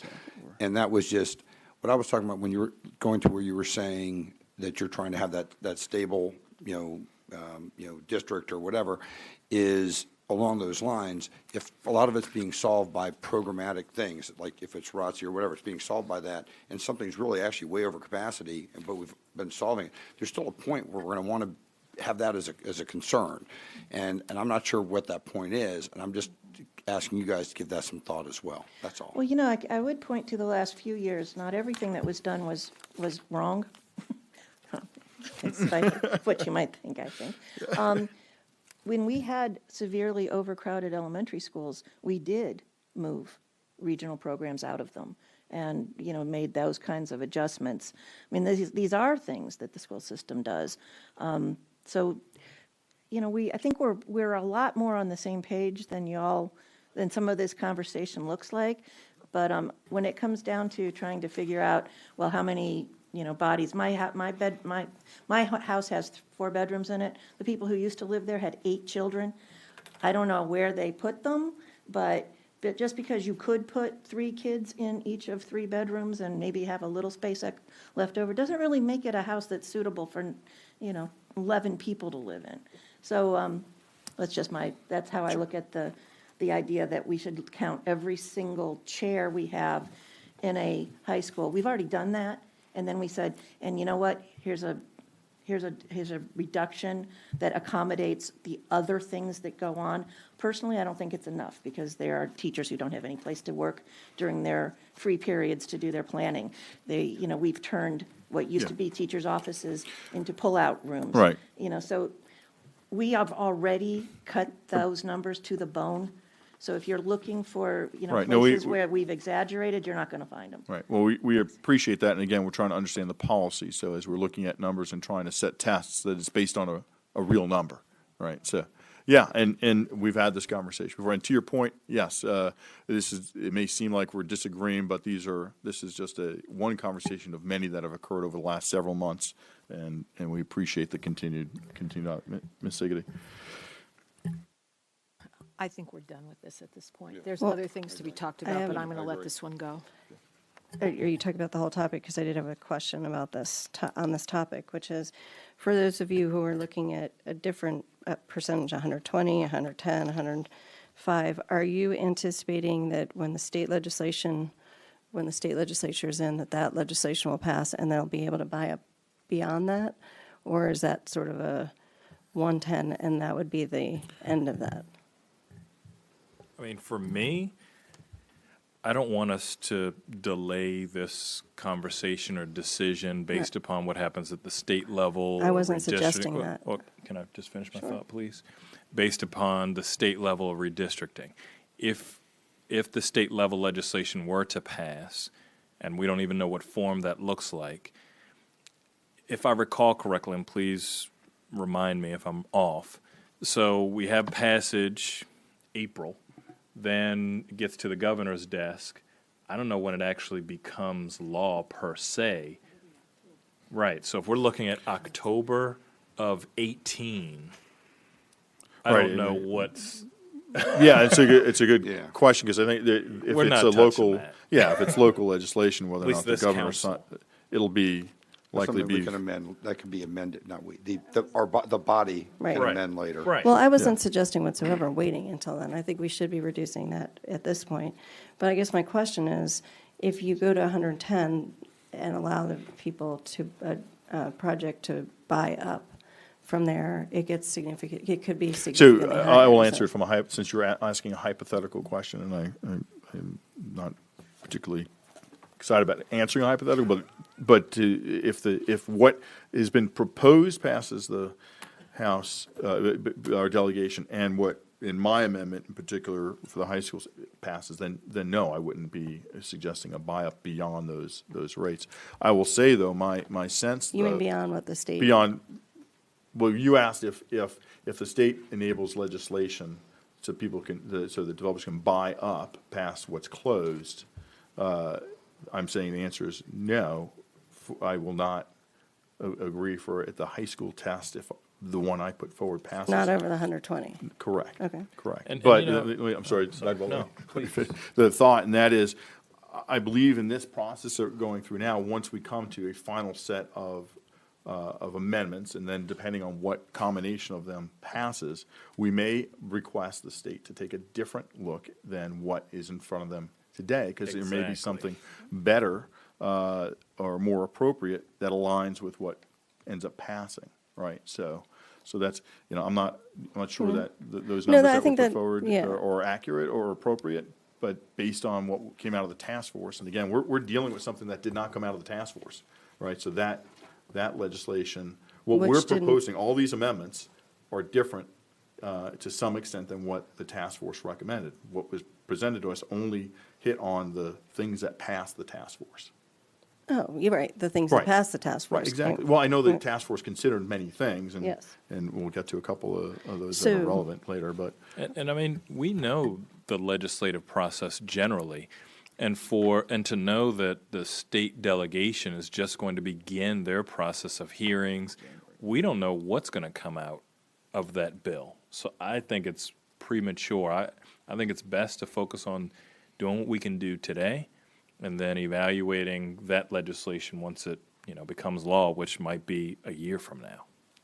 Right, my point was just that if we decide that 110% is really sort of the limit of what can happen, and then we want to provide an opportunity to buy up from a certain point, we've already sort of boxed ourselves into the top, that was all. I don't know if that's the Yeah, case, but, Yeah, I would agree. I think, as I said, if we went to the delegation and asked to amend what's been put in, they've taken many pieces of legislation that we've proposed and massaged it, and what's passed is different than sometimes what we propose, whether we ask for that change or not. So I agree with what Dr. Ball's saying, is that we can deal with that one when it happens. So colleagues, we've been looking at the schools test, high school test, and capacity utilization. We talked about Mr. Ross's was straightforward, Amendment A. Dr. Ball, you've talked about your Amendment H and a couple of different pieces there.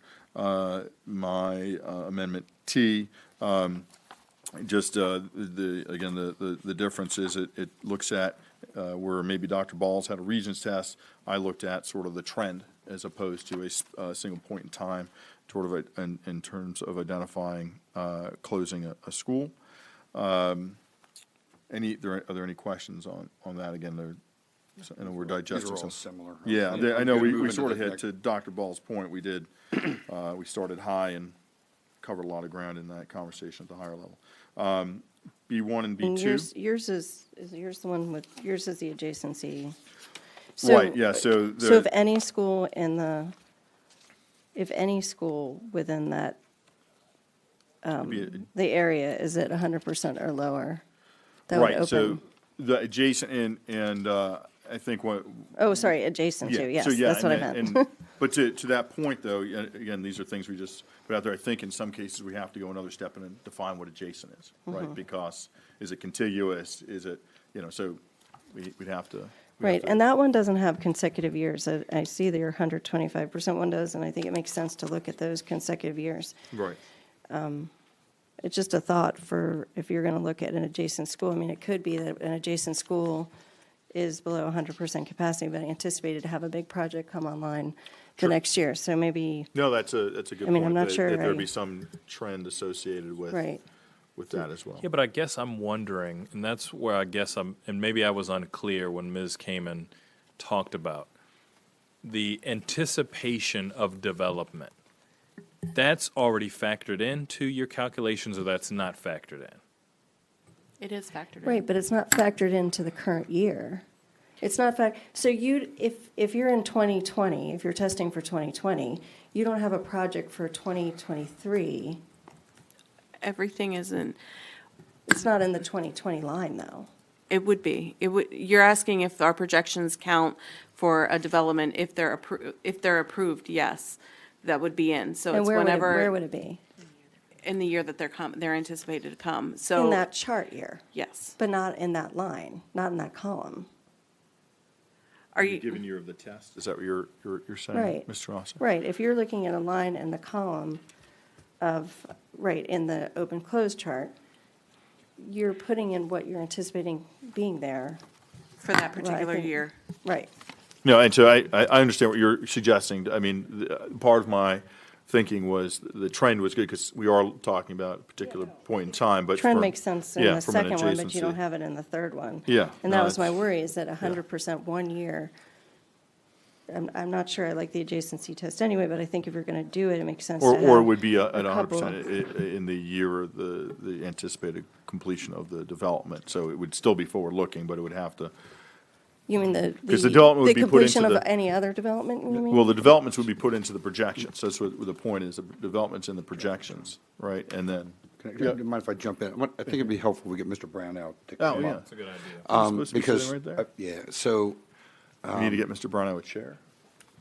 I think Or Mr. no, DeLorenzo DeLorenzo's is gonna Yeah, give I up think- his Yeah, seat we don't just need for a second. Mr. Lorenzo Let for me just this ask a point. No, quick please go ahead. question here. So, Mr. Brown, for the further out years, No, I appreciate for the further out years that you do not have specific developments already, planned in there, they haven't gotten approvals or anything else, how do you handle those further out years? And can you break out what you do depending on how far out you are?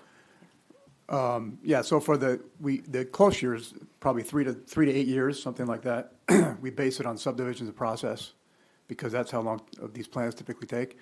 For longer than 8 years, 8 to 20 years, I think we give you up to 20 years. We actually do 30-year projections for the state for road planning.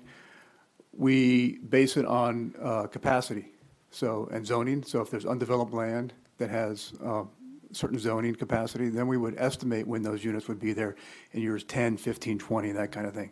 So those do go into the long-range projections. Right, in the long-range projections.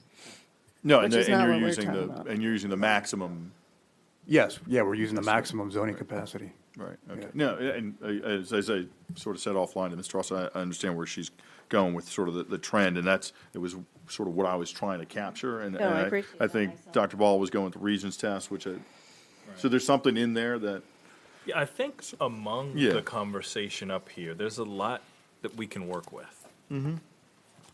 would agree. Sounds so- like you all are circling in on something that, Yeah, I mean, but again, these are, to some extent, I'll only speak to my process, and that was there was a lot of data, and you guys provide a lot of data, and obviously we had those conversations with DPW, DPC, anyway, there's a lot of data flowing in, and sort of working through it, in conversations, obviously, we each have had together at different points, but never more than two of us at one time. Thank you for those of you who get the open meetings part. That coming up with these at this point in time, so we have another week or so to work on them. I'm not surprised that there's some similarities. So, Mr. Rossi, had B1, B2, I expect they're fairly straightforward. If you Yeah, one of them, I think Ms. Feldmar can probably explain the B1, B2. It's an alternate if the high school I think they're just alternates of the same thing. If the high school test passed, then it changes. Right, so these are They both both do 100%. changing to 100, and B1 assumes Amendment A passed, B2 assumes Amendment A did not pass. So you've got the contingency there.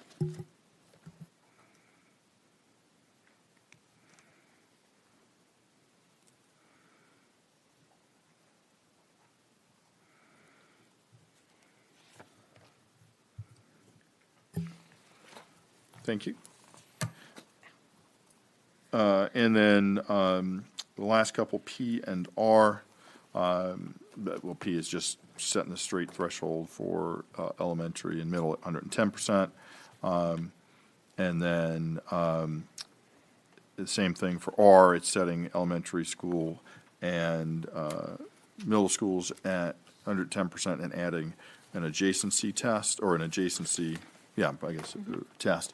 And that goes to your, I think what you were saying just a moment ago, Mr. Rossa, that there were some things that were discussed at length in the task force, and this one received quite a few number of votes, and did not pass, although this also had a buy-up in the task force, had a buy-up element to it, but assuming that we were just moving forward without the buy-up element, I put this, I tried to craft it so it was reflective of the discussion that took place in the task force. And so I think just the only other thing I would say is that we might need to be a little bit more clear on what is adjacent, but just that was the idea that was presented in this. If anybody had any questions or comments on that? Well, hearing none. Very good. Okay.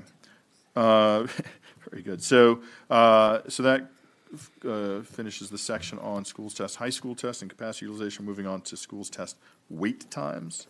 So, yeah, I don't know that we have another chair. You can come on over and we can try and get you a folding chair, or you can just kick Mr. Brown out.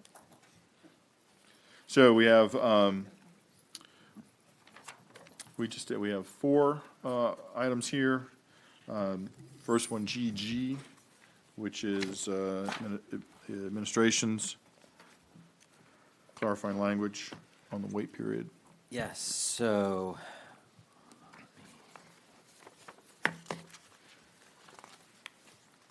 So Amendment GG clarifies the wait time provision that the administration included in its bill.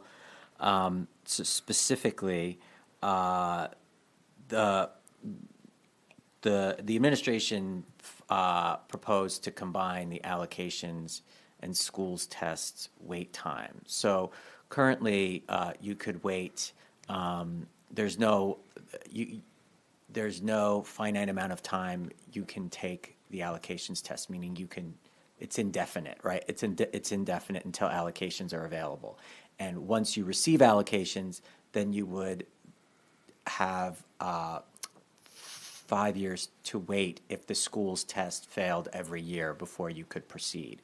So this change to the Apfo bill would combine the allocations and schools test. If allocations were received within 5 years, then you would only have to wait. Then you would only have to test for schools the difference between the number of years you waited for allocations and 5. So presumably, if you received allocations in year 2, you would only have to test for schools up to 3 years to reach the maximum wait period of 5 years. However, there's a second part of the wait period proposal, which is if you will wait for allocations beyond 5 years, then you can still wait beyond 5 years to receive allocations. If you wait beyond 5 years to receive allocations, then you don't have to take the schools test. What this language does is clarifies that the 5-year cap only applies to a project receiving allocations prior to the 5 years. And it also clarifies that if you waited if you waited 5 years to take allocations, it's 5 or more years, not just 5 years. Is that clear? Yeah, in other words, this doesn't cap allocations, this just caps The The combined, combined. as long as you So the receive allocation- allocations So that was your intent. fewer than 5 years. That was your intent to begin with and what the task force discussed. Which Correct. was that allocations, right now, there's not, my understanding from Mr. Bono is there's not folks waiting for allocations, but theoretically, you could wait 6, 7 years. And if that's the case under this proposal, you Right. wouldn't wait at all for the schools test. That's right. If you wait over 5 years. If you wait over 5 years. In Under 5 years, they're allocations. going to add them together. Right. And if it's no time for allocations, you'd have the 5-year under their proposal. Right. Mr. Brown, I'm sorry, would you mind joining us? We got you a chair? It's like I a think cold that was drink. the, my understanding is it was the something else we can intent get for from the you. beginning.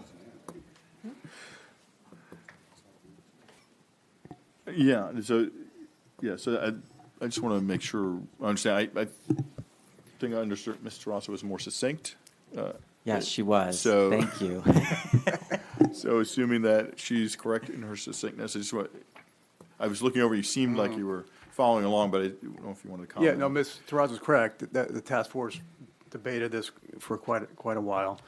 And the thinking was, it was really kind of based on predictability, that a project could be waiting for allocations for 3, 4, 5 years perhaps, and then think they're going to get out because the school chart at the time showed it open, then all of a sudden it closes down, and then they have to wait another 4 years. That was kind of the discussion that went along at the task force. The reality is, and we had provided some data at one of the work sessions a while back, that this rarely happens. So the longest, I think there was only 2 projects that were waiting for allocations. And then after they got their allocations, like, let's say year 3 or something like that, then they failed the schools test, where they were on hold longer than 5 years. So since 1990, well, since 2000, we didn't have the data going back before. So since 2000, there was 2 projects that were in that situations Right. where they would have been able to get out at 5 years instead of like 6 years. Would an additional clarification make sense to say if it passed the school's test? So you're saying it does not even test it during the allocations. If it doesn't get an allocation, doesn't move on to take Right, the school's way test. Apple works, yeah, the order is you get allocations first. First, And right. then you take the school's test, yeah. Yeah, okay. But this situation, and then as Ms. Terraza mentioned, currently, there hasn't been a long wait for allocations for a long time. Right. For many years, for many projects. Right. The last 2 years, there hasn't been any projects in the allocations bin. And even In coming large out part, of, that's because of the shared pool, or in some part, because of the shared pool, which is being proposed to. right, and even eliminate coming out of the recession where there might have been some pent-up demand, we didn't have any issues with allocations. Yeah, I mean, Because we had typically, them- yeah. They were backlogged, right? They rolled forward. Right, they rolled forward. Right. Right, And- so we had, yeah, exactly. right. Yeah. So the capacity for the And allocations. if a project waits for allocations, it's usually 1 or 2 years, typically. Very rarely do projects wait for 3 years, because if you think about it, that means there's like 6,000 units coming in all in 1 year. Right. And to Because our pace is 2,000 a year. So allocations help pace it, and we slow growth down, but they rarely wait longer than 1 or 2 years. So, and just to clarify. clarify, at least for the schools, it's not years, it's number of tests. Is that? That's correct, number of tests. In allocations, is it years or number? Well, I guess it would have to be years. Every July, Okay. the new. So you could theoretically short circuit a year out of. Well, you can't just take the test whenever you want, right? It's based on the You take it When plan. you come. Yeah, I think process. this came up actually at our planning academy. It was a good question. Right. And so the question was, the way APFO works, given the way it's written, is that, let's say a project gets approval in June. That takes its first test in June, and it fails the school's test in June. And then the new open-close chart gets adopted by the county council in July. So that's the second test. And so the way the APFO language is crafted, the wait time is based on number of tests. So the reality is projects are held up anywhere between 3 and 4 years. If it's 4 years, if the project is taking its first test right after the allocation chart is adopted, because then it has 5 tests total, and then so you have a test on either end, and it ends up being 4 years. It's 3 years, or a little bit more than 3 years, 3 years and 1 month, if a project's tested, let's say in June. Does that happen a lot? What happens, projects get approved all throughout the year. So sometimes they get approved, right after the test is adopted. Sometimes they get approved right before. So if there isn't really a backlog for allocation tests, and it's so rare that it happens for more than 5 years, then there shouldn't be any problem with ensuring that no matter if they're at 5 years, you got to add a year in for schools, because it happens so infrequently anyway, right? Right. And I would say that even if this, the task force recommended this, but given it doesn't happen that often, that even having this in there isn't going to really change things that much. So, because it could be that you would only have to wait basically for 4 years, Right. right? If you got your allocations and then you were in a closed school, you would test. So 3 or 4 years. This is actually saying that that we're going to extend the testing period, right? It adds an additional year to the testing cycle for the combined for sure, but if we're not using allocations because we don't have to worry about it, it adds an extra year for the schools. Well, what this does, this would reduce the time. This would reduce the time because let's say a project did take 3 years before they got their allocations. Yeah, no, I And get then- that. Oh, right. okay, so then So- another 4 years is 7 years. Right, This okay. would maximize it at 5, combining allocations and the So schools test. it could bring it down. It could bring it down. But in today's allocations market, as you've told us multiple times, Mm-hmm. it would extend somebody who got stopped because of a school's test. Well, like Yeah. in today's allocation market, instead of waiting 3 years, they might wait 1 year because there's not a long wait for allocations. And then, let's Well, say I- they fail the schools test, I was going on, or, no, I understand, right? Okay. So I understand. So if you get your allocations without any delay, Mm-hmm. right? And you've talked a lot about that's where we are at the moment. right. Right, that we are not having a problem with allocations as we have had in the past. So, and under the current APFO law, you get it today, and maximally you test out to 4 years. And it could be 3 based on where your first test is. But what this does is, in that, it adds 1 more year. So in fact, it does add another year of time around the schools. So in that case, it could be a 4 or a 5, depending on where you test. Right, so it does that in the arena where you Yes. don't have to wait for allocations. It Only- adds a year to the school's test. The flip side of that is that if you do have to wait for allocations, you ultimately only have to wait for those 5 years. So it's the predictability, and if I recall correctly, Mr. DeLorenzo, this was an agreed upon. Right, this recommendation was part of the facility surcharge change in the capacity change. Okay. So, I'm sorry, Mr. Fox, you. No, I just want to say, from what I can tell, though, again, just as this amendment says, this is just clarifying the language. Yeah. This language is really. It's not written well. It just Yeah. wasn't written well, Yeah. but this is identical. There's not a Yeah, new yeah, so concept that's here. correct. Right, it's The- not a the- substantive change, it's Yeah, just a it's just a clarification. It's just a clarification. Right. And So so, that's why I think when you said, Ms. Siggety, that it would actually add a year, I don't think it. No, I'm no, not the- sure that it I'm does. sorry, the bill Yeah. does.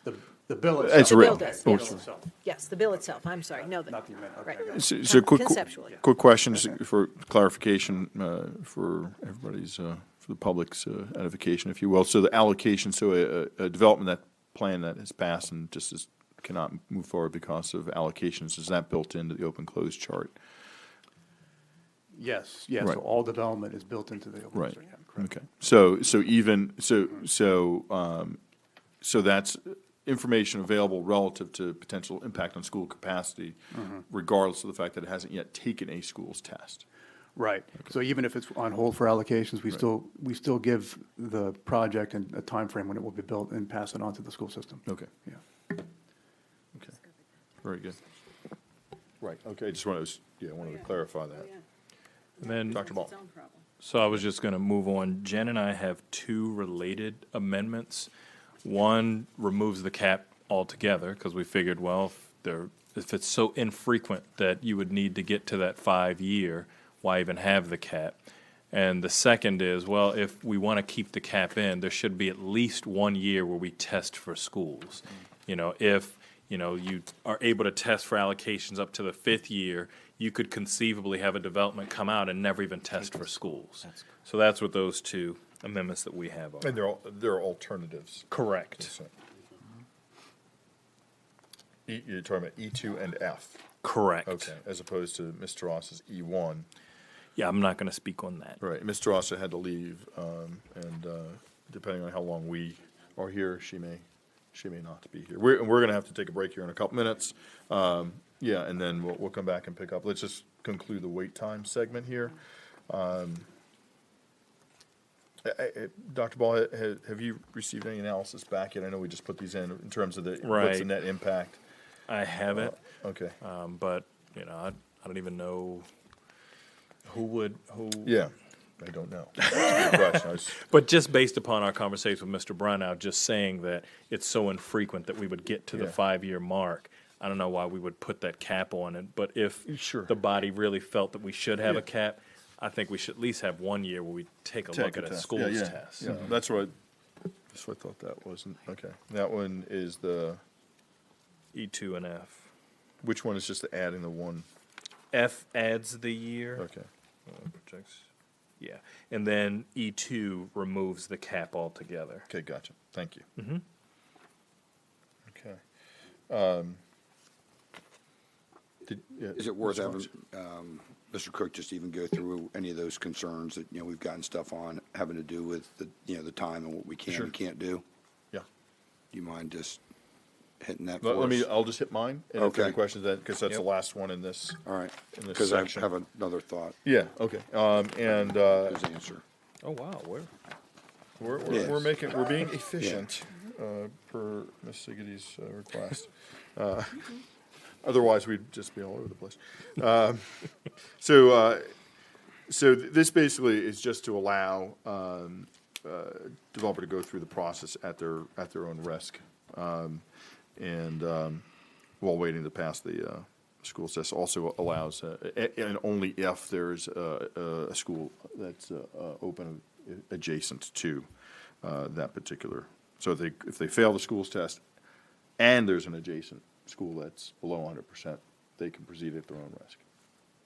There's no halt, there's no, it doesn't do much other than gives some,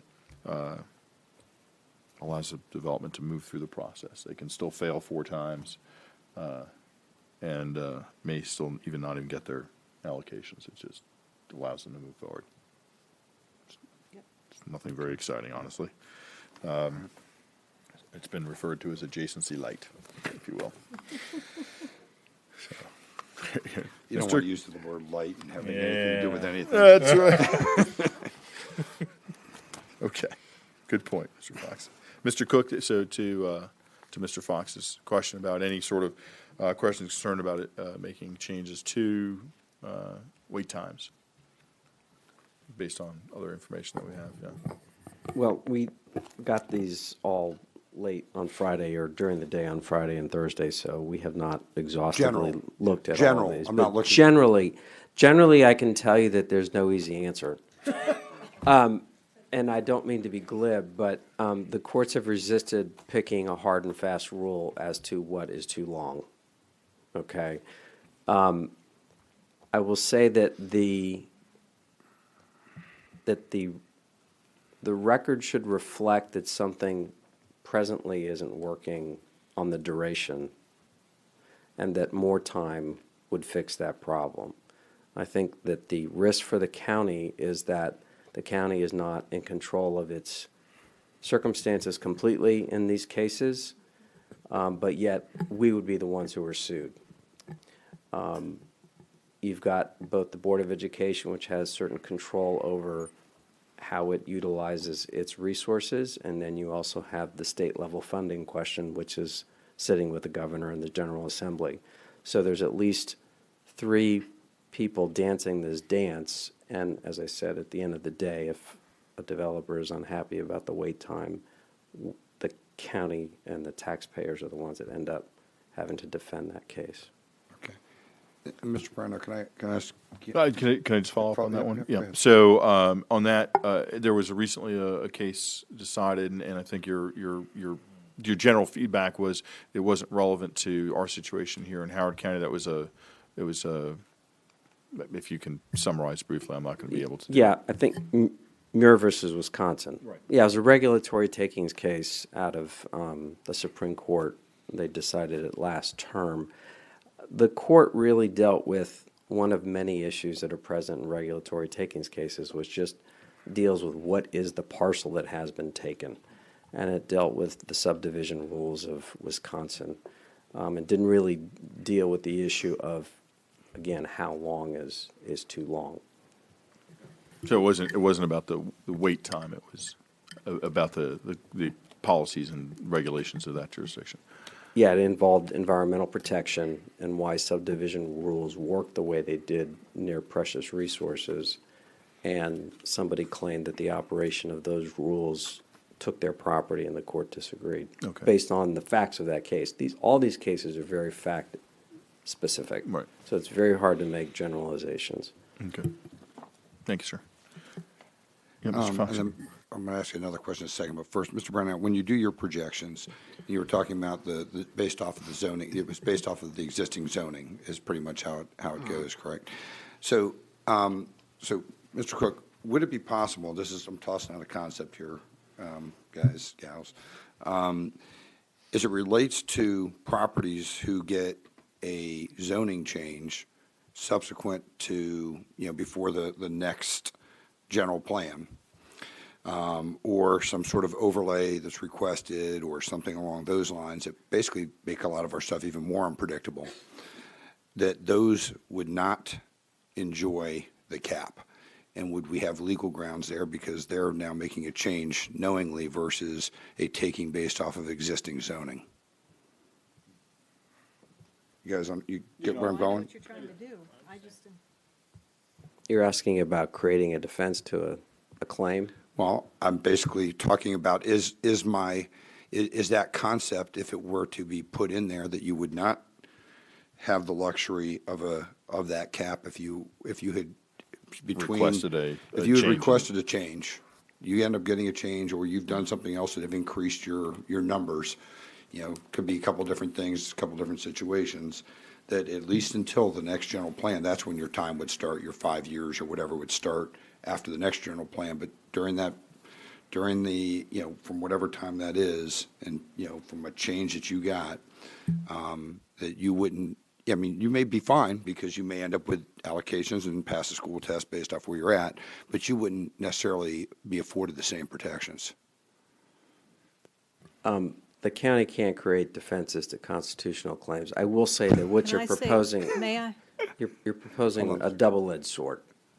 And I'd really rather not talk about Fall the on either edges in public. Right. We'll Because I discuss think later. one of the things that you're talking about is, based on the zoning, we have the zoning as it exists, but we have the zoning as it exists with the opportunity for, in this particular case, what Mr. Fox is worried about is increased residential zoning, because we have in our zoning code what allows for it. So we have given permission for it. And so, but what you're now talking about is to deny somebody who asks permission through the channels that are open to them and is granted said permission to now be excluded from the protections or the, or. Or the time protection. Yeah, So, but but this is somebody who's actually applied through what would be a normal process, not asking for a change or mistake. Because Could be- that's, I think Hold on. if you look at it Oh, that you're way. talking about from an overlay versus a change or mistake case? Yeah, I'm talking about a floating zone. Zone versus, and I guess, I think it might depend on the zone. That's why I was asking generally, and I said it could be different depending upon the Right. situation, change or mistake, CEF, which is, So I guess the question I have for you is, versus- I know it's an interesting scenario. The question is, would we need to make adjustments in AFO to ensure that said protection is not covered perhaps. But, so, and without, I'm going to try and get in the mind of our solicitor and suggest that this conversation or a discussion that requires a greater analysis than is available to us at this moment. But That's so I fine, think and I I'll understand I'll where get with you're- you, but I wanted to at least Yeah, put no, that out no, there I publicly appreciate it. versus. It's an interesting situation, right? So Because I think that's, Like, in a lot way of of closing a cases, loophole. I think it's a lot of the cases over time what has caused more of our problems. Well, and that would be interesting to go back and look and see. If that's the really the And case. then- I and don't we're- know that it we're- is. we're looking for a solution to a problem that has. I can think of one, at least one situation where it has. so. Okay, great. As I said, we were going to shoot to take a break around 6:30, so it is 10 of 7. Could we be done by 7? Can I We go? probably can't be done by 7. We have, let me just real quickly go forward. I think we can be done soon thereafter because we have other schools test, a couple of amendments there, affordable housing, a couple of points there, the APFO review, and I believe that's it from, and we do have another clarification amendment from the administration. And that's just a cross-reference. Just a cross-reference. Okay, done. We can consider that one complete. Check it off. All right, excellent. If anybody has And any I have an questions about the additional cross. idea that And needs then to be addressed. and we do have a couple of additional things that are not amendments that I think colleagues want to just raise. Okay. Unfortunately, I will also not be able to come back after break here. Okay. But it's fine, I'm fine taking the break. I just, also, I don't know if I'll be going through, one of the things that we requested, and I don't know if have we put everything up online at this point? All of the draft amendments that you No, have. not just the Oh, draft. So the one comparison that we had requested for each of the different tests, I think that's a good one if it's not online to make sure everybody looks at, because it really does show, if people are wondering why some of the amendments and discussion aren't around that, Right, what you that's end a up good seeing is that we are already meeting or exceeding pretty much most of what's out there in some of those other areas. It was really roads Well, and high so, schools. right, and so that's one of the ones that I have not put in, but that is being put in. It would be an amendment that, because we have analyzed that, you're referring to a letter we got back from Public Works that says that we meet or exceed all other tests in other jurisdictions. So, yes, that Right. needs to go up, and then I am planning to put in a amendment that would require us deem things adequate as long as we were in compliance with the specific code relative to those 4 test areas, so. It really doesn't change anything. Well, the point being is it's intended to, and we can check off that item too, is it's intended to make sure that we do have additional tests, but they sit in our code elsewhere. So they're occurring, not necessarily in the AFO context, but they are the same, they are being done. A development can't proceed unless it passes those tests, so. But we can talk about that, but that is one that, just warning you, it's coming out. Okay, so we'll take a short break. Let's shoot to do 10 minutes, colleagues? Yep. Is that good? Okay, great. Thank you.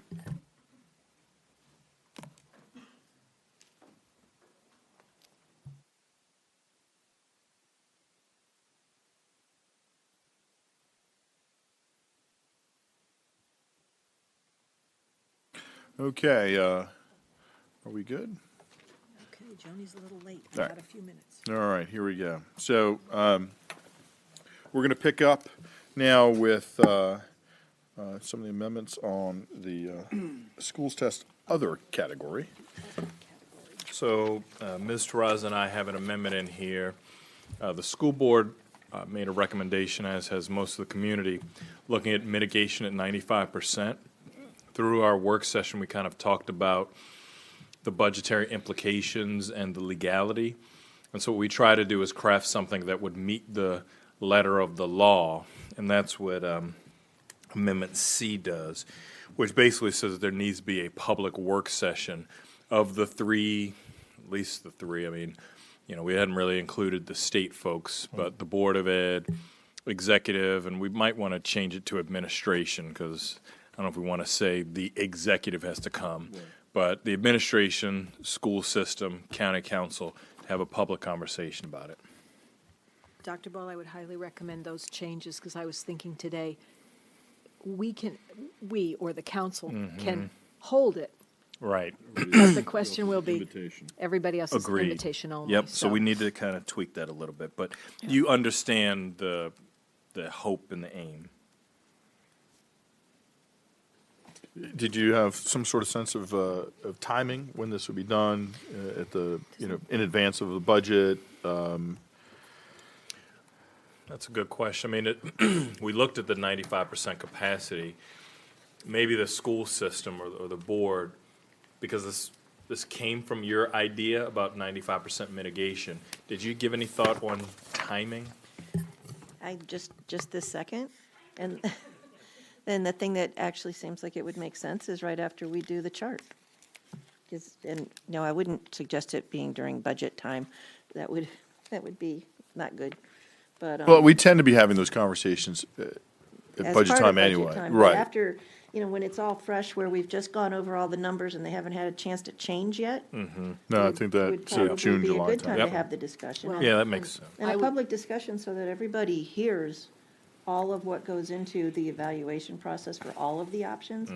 Because that is one of the things that, my thought originally about the trigger was, it's all just smoke and mirrors unless something's going to change once you identify that there's a problem. Agreed. But the change or the cure for whatever's ailing Right. us at that point may not be something that requires. Yeah, that makes sense. One thing, Dr. Ball, maybe consider, I'm just thinking that could we make this as part of the discussion about the the open-closed chart when it's proposed? What I was going to suggest in that regard, Dr. Ball, is in terms of timing. I had an interesting conversation with Ms. Kamen the other day about this, and so the APFO chart is the last in the whole feasibility study, right? It rolls, and then they're doing work to bring out the next one. So having it right there where it could even, at least have a conversation that could influence their feasibility study going Right. forward could also be helpful. Does that sound So- reasonable to the Board of Ed members? Ms. Kamen, here's what we're trying to do, right? The concept would be, is there an opportunity for a public meeting, right?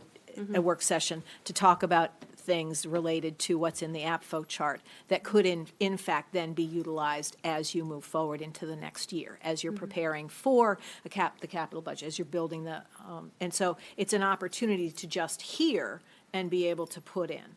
To me, it's like the village center community process, where we tell the village board when there's a redevelopment, if you get your stuff in by such and such a date, we will consider it, look at it, and see if, and react to it and have it be part of what's happening. Is this something where if we did it at the right time, it would be information that could simply inform moving forward?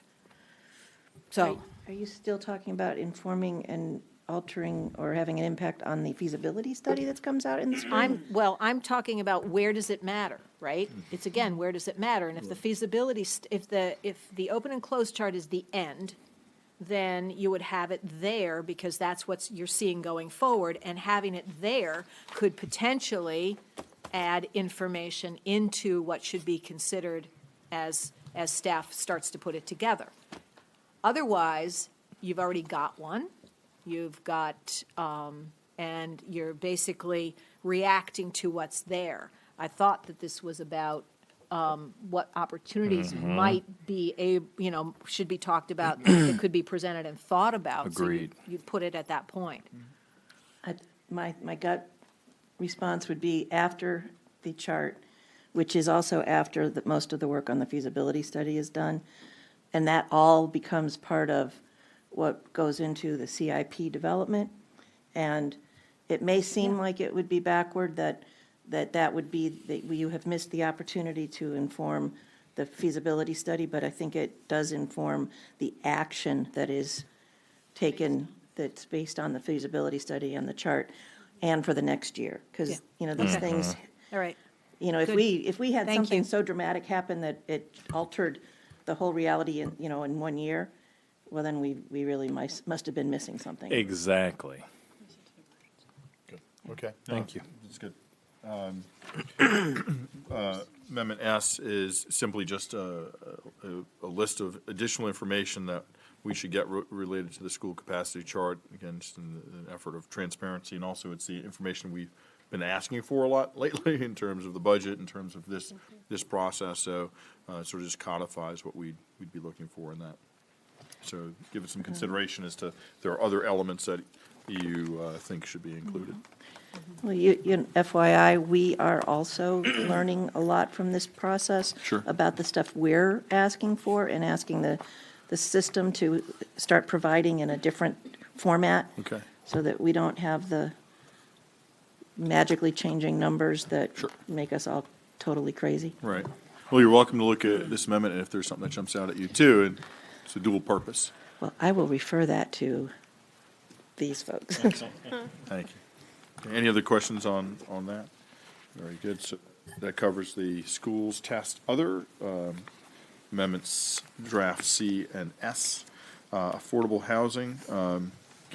Ms. Tarasa had one in, and while I'm not speaking for her, just for folks' edification, this is the amendment proposes to remove the housing unit allocation exemption for MIHUs.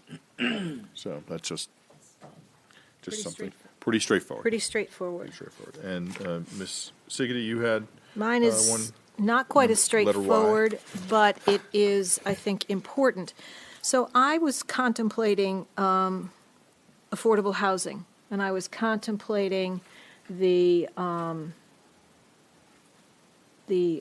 discussion that we had a while back that was long and arduous about how we were going to provide affordable housing in downtown. And we landed on a program that has a good portion of it dependent on the Housing Commission and their ability to build low-income tax credit housing. And so as I looked at the charts, as I thought about what could potentially come out of this, I got to the point where it was oh my goodness, what happens if we have allocations that have been given, but a schools test that stops an affordable unit that has been told that they have state and federal funding in order to be able to go forward. And so that's what this amendment does. It's like what exists currently in the law related to special affordable housing opportunities, and it would allow the county council to waive the schools test if, in fact,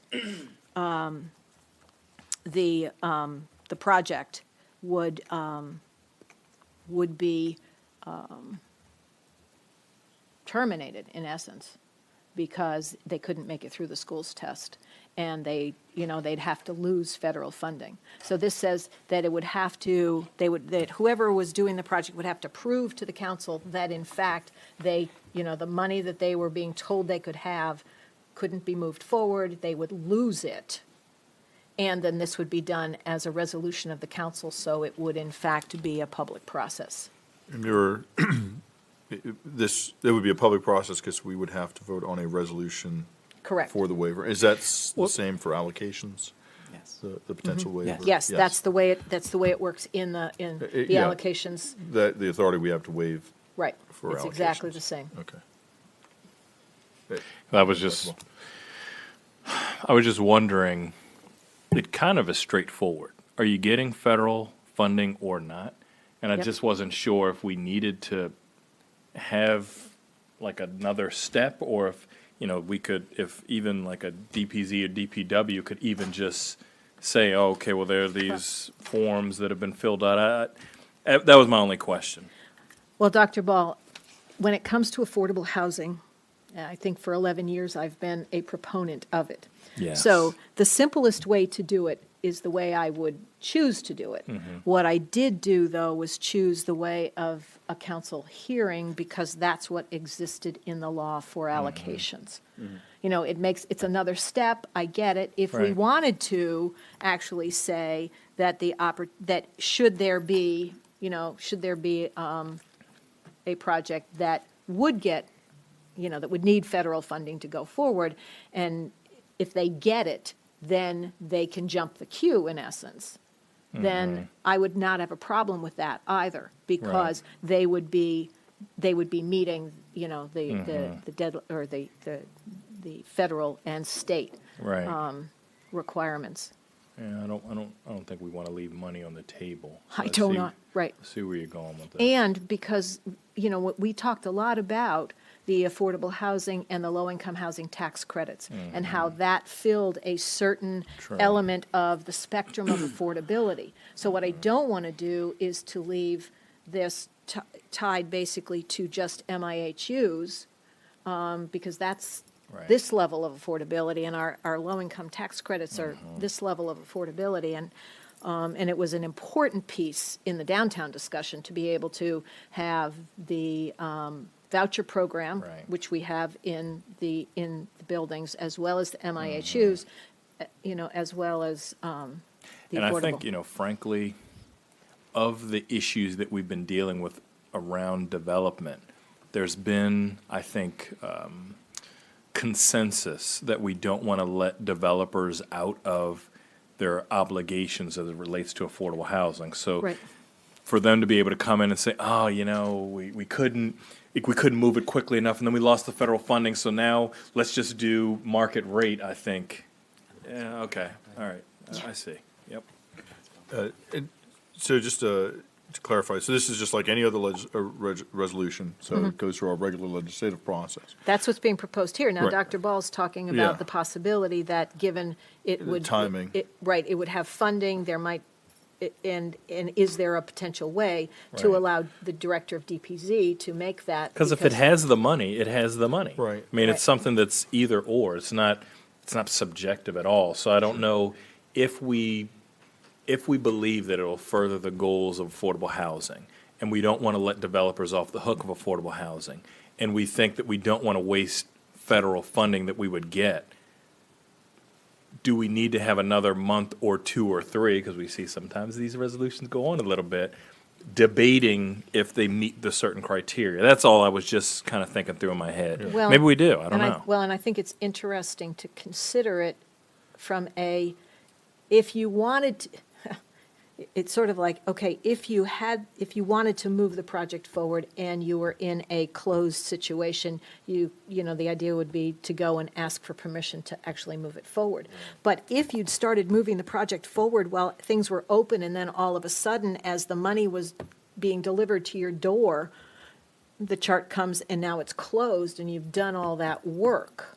There may be 2 different scenarios here. Right. So let's perhaps consider those different Yeah. scenarios and what it might Yep, look like. I agree. Yeah, the only thing I would suggest is a consideration, and particularly with what Dr. Ball is suggesting, if you're interested in going that route, is to have additional criteria, and that is maybe the size of the development or the number, the That's a yield. good point, Mm-hmm. because The we yield don't of the want students. somebody who's got 1,000 units to see it. Not that there's probably a place to build that, but yeah. I don't but know that that's- anybody's going to get federal dollars for 1,000 units, but you never can tell. True. New York So City that- might, but so I I'm don't know not if it sure would be a- Columbia, Maryland will. I don't know if that would be a unit criteria or a yield criteria, but something Yeah. along those lines. But I would be, yeah. that'd be- All right, so let me go back and Yep. put some of these other ideas to paper and see what we can do. Okay. Cool, thank you. Great, thank you. So that covers affordable housing. We are now up to APFO review. So we have draft amendments U and X. So mine is pretty straightforward. It just says that the review committee has to be convened within 4 months of the comprehensive general plan revision. And Ms. Terraza and I have one that says within a year and 5 years, and here's the rationale. And this will never impact me as a council member, but having gone through a comprehensive general plan, it can take a lot.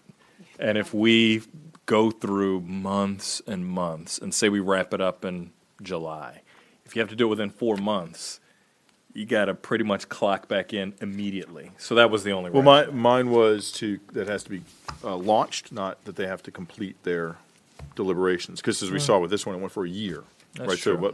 So, Wow. so my concern was Yeah. waiting a year I see, after. I see.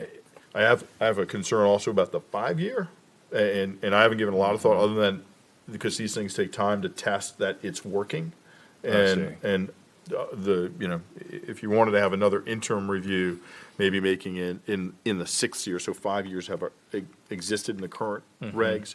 And then do we want to consider making 2 types of review, like sort of a comprehensive review, which would be sort of tied to the general plan, Right. and then sort of an interim evaluation with proposed changes, Right.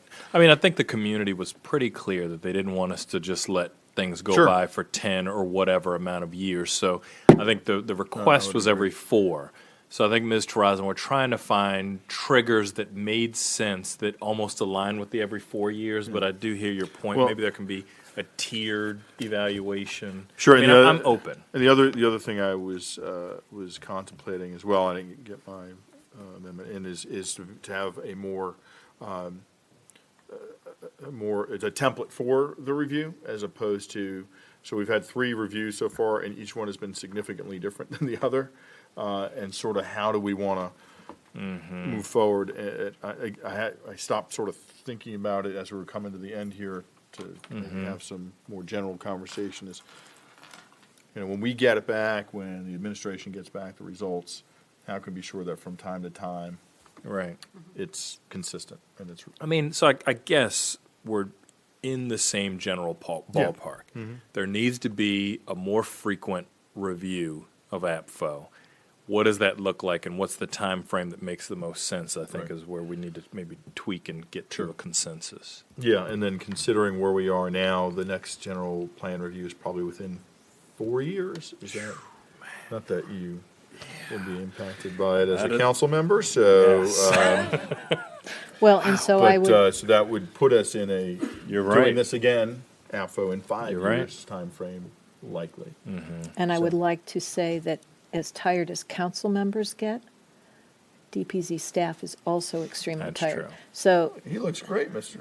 well, he's Brown, as been, well. what, he's how many years off the general plan now, Right. right? That's right. I mean, But you're right, Ms. Siggett, because there are That's right. so No, many that's the new community and public meetings and, data and this evolution of things that, we may not have even thought about 10 years before, maybe there are certain environmental considerations and new technologies or, that's a good point. So, Mr. Brownell, you've certainly been active in looking at this for your tenure here in the, in Howard County government. Correct. So you might be able to actually just contemplate this for a little bit for us, and not today, but, guys. Sorry. So what I was asking Mr. Brownell, given his experience in all of these parts and pieces, for some advice from him based on, okay, so we're doing an APFO, then we're going to do a general plan. At what point is it logical to revisit? And it might be, we're doing APFO right now, but it may be that you tie APFO to a general plan. So if you wouldn't mind thinking about that and offering us your best thoughts, given your experience with all of these things and how they fit together. Sure. Yeah, that would be helpful, because that's sort of where I was going with Dr. Ball, is maybe we space it so that it's 5 years after general plan, and we alternate general plan versus APFO. Right. I because certainly there's think it's important to do it after a general plan, because Yeah. that's when the new policy. Yeah, no, it's, one has to guide the The other. timeframe is, I think the reason the task force chose this, because it had been a 3-4 year delay. Right. After the general plan, so, having it once every general plan cycle. And also, it doesn't preclude No, the county council or the county executive for Exactly. doing it every 5 years. Right. But at least. Or sooner. Or sooner, right. Because, like, If for things example, change, right. Exactly. We have this state legislation Yeah, we're gonna issue. be It potentially could back. be, as soon as the next council and executive come in, they might want to start looking at some of these issues, within the first, whatever. good point. Thank you, Mr. Brown. So you have a homework assignment, and there's a deadline. So sometime next week. We think it's next By the week, end of this- yeah. Well, by the end of this Yeah, week. by the end of this week, yeah. Yeah. Great. So, Mr. DeLorenzo, we already, I believe, dispensed with the cross-reference, unless you just want to say exactly what that cross-reference is. So, see, Council Bill 62, which is the general plan amendment that coincides with the elimination of the shared allocation pool in Council Bill 61. And in Council Bill 62, we needed to reference Council Bill 61. Okay, that's pretty straightforward. Any questions? When we filed it, we didn't have the bill numbers yet, so. So we have, so that covers that one other CB 62 reference, but we have So other code requirements, I already mentioned, sort of one that I have pending related to amendment that adds other code requirements by reference in APFO. And that, once it comes out, will be Z. It had been assigned a letter before. That's the only other one I wanted to mention. And then, Ms. Siggety, did you have one you wanted to? I have one that has come my way in the last couple of days, and so didn't have time to look at the whole thing. It's related to downtown Columbia, and it's related to housing allocation units and how the allocations are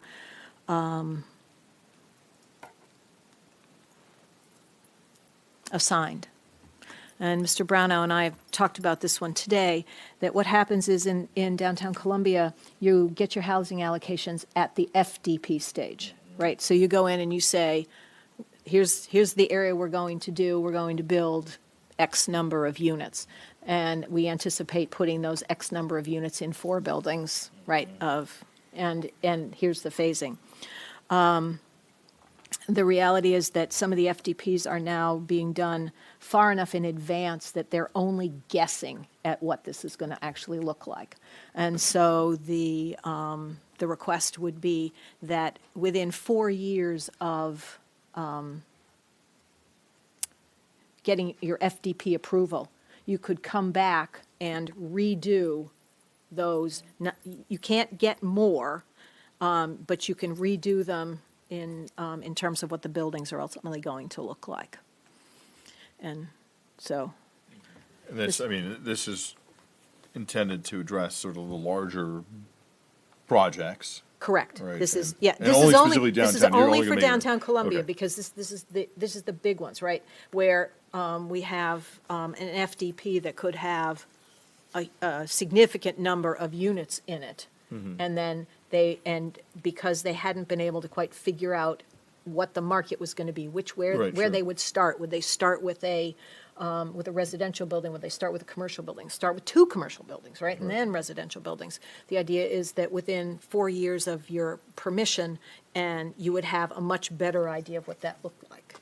So, Mr. Brownell, Yeah. I did a decent job No, I think it was a good on summary. that. We were Yeah. also approached with the same question. Right. I think about 6 weeks ago. And so we looked at it. And I guess the example is in FDP, the lakefront that may be coming in, or has come in, actually. And so on the lakefront FDP, there's 509 units.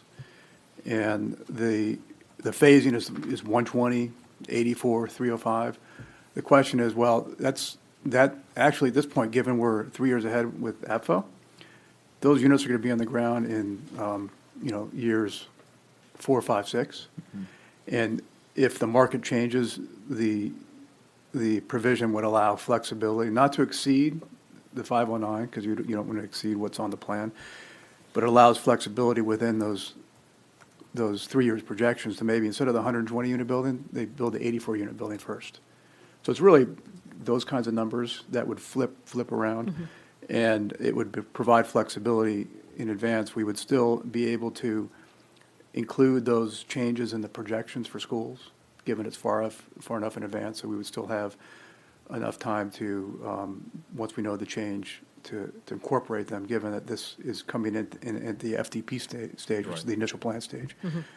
So it makes sense for downtown project, a place like downtown Columbia, where there's already a plan in place also, that already has a school plan built into it. And in fact, we're going to do another update to that school plan once 10% of the units are built. Right, and So that's there's a lot, coming really and all the soon. CEPAs, so there's a lot of planning that already is going into downtown, but it does provide the flexibility between years when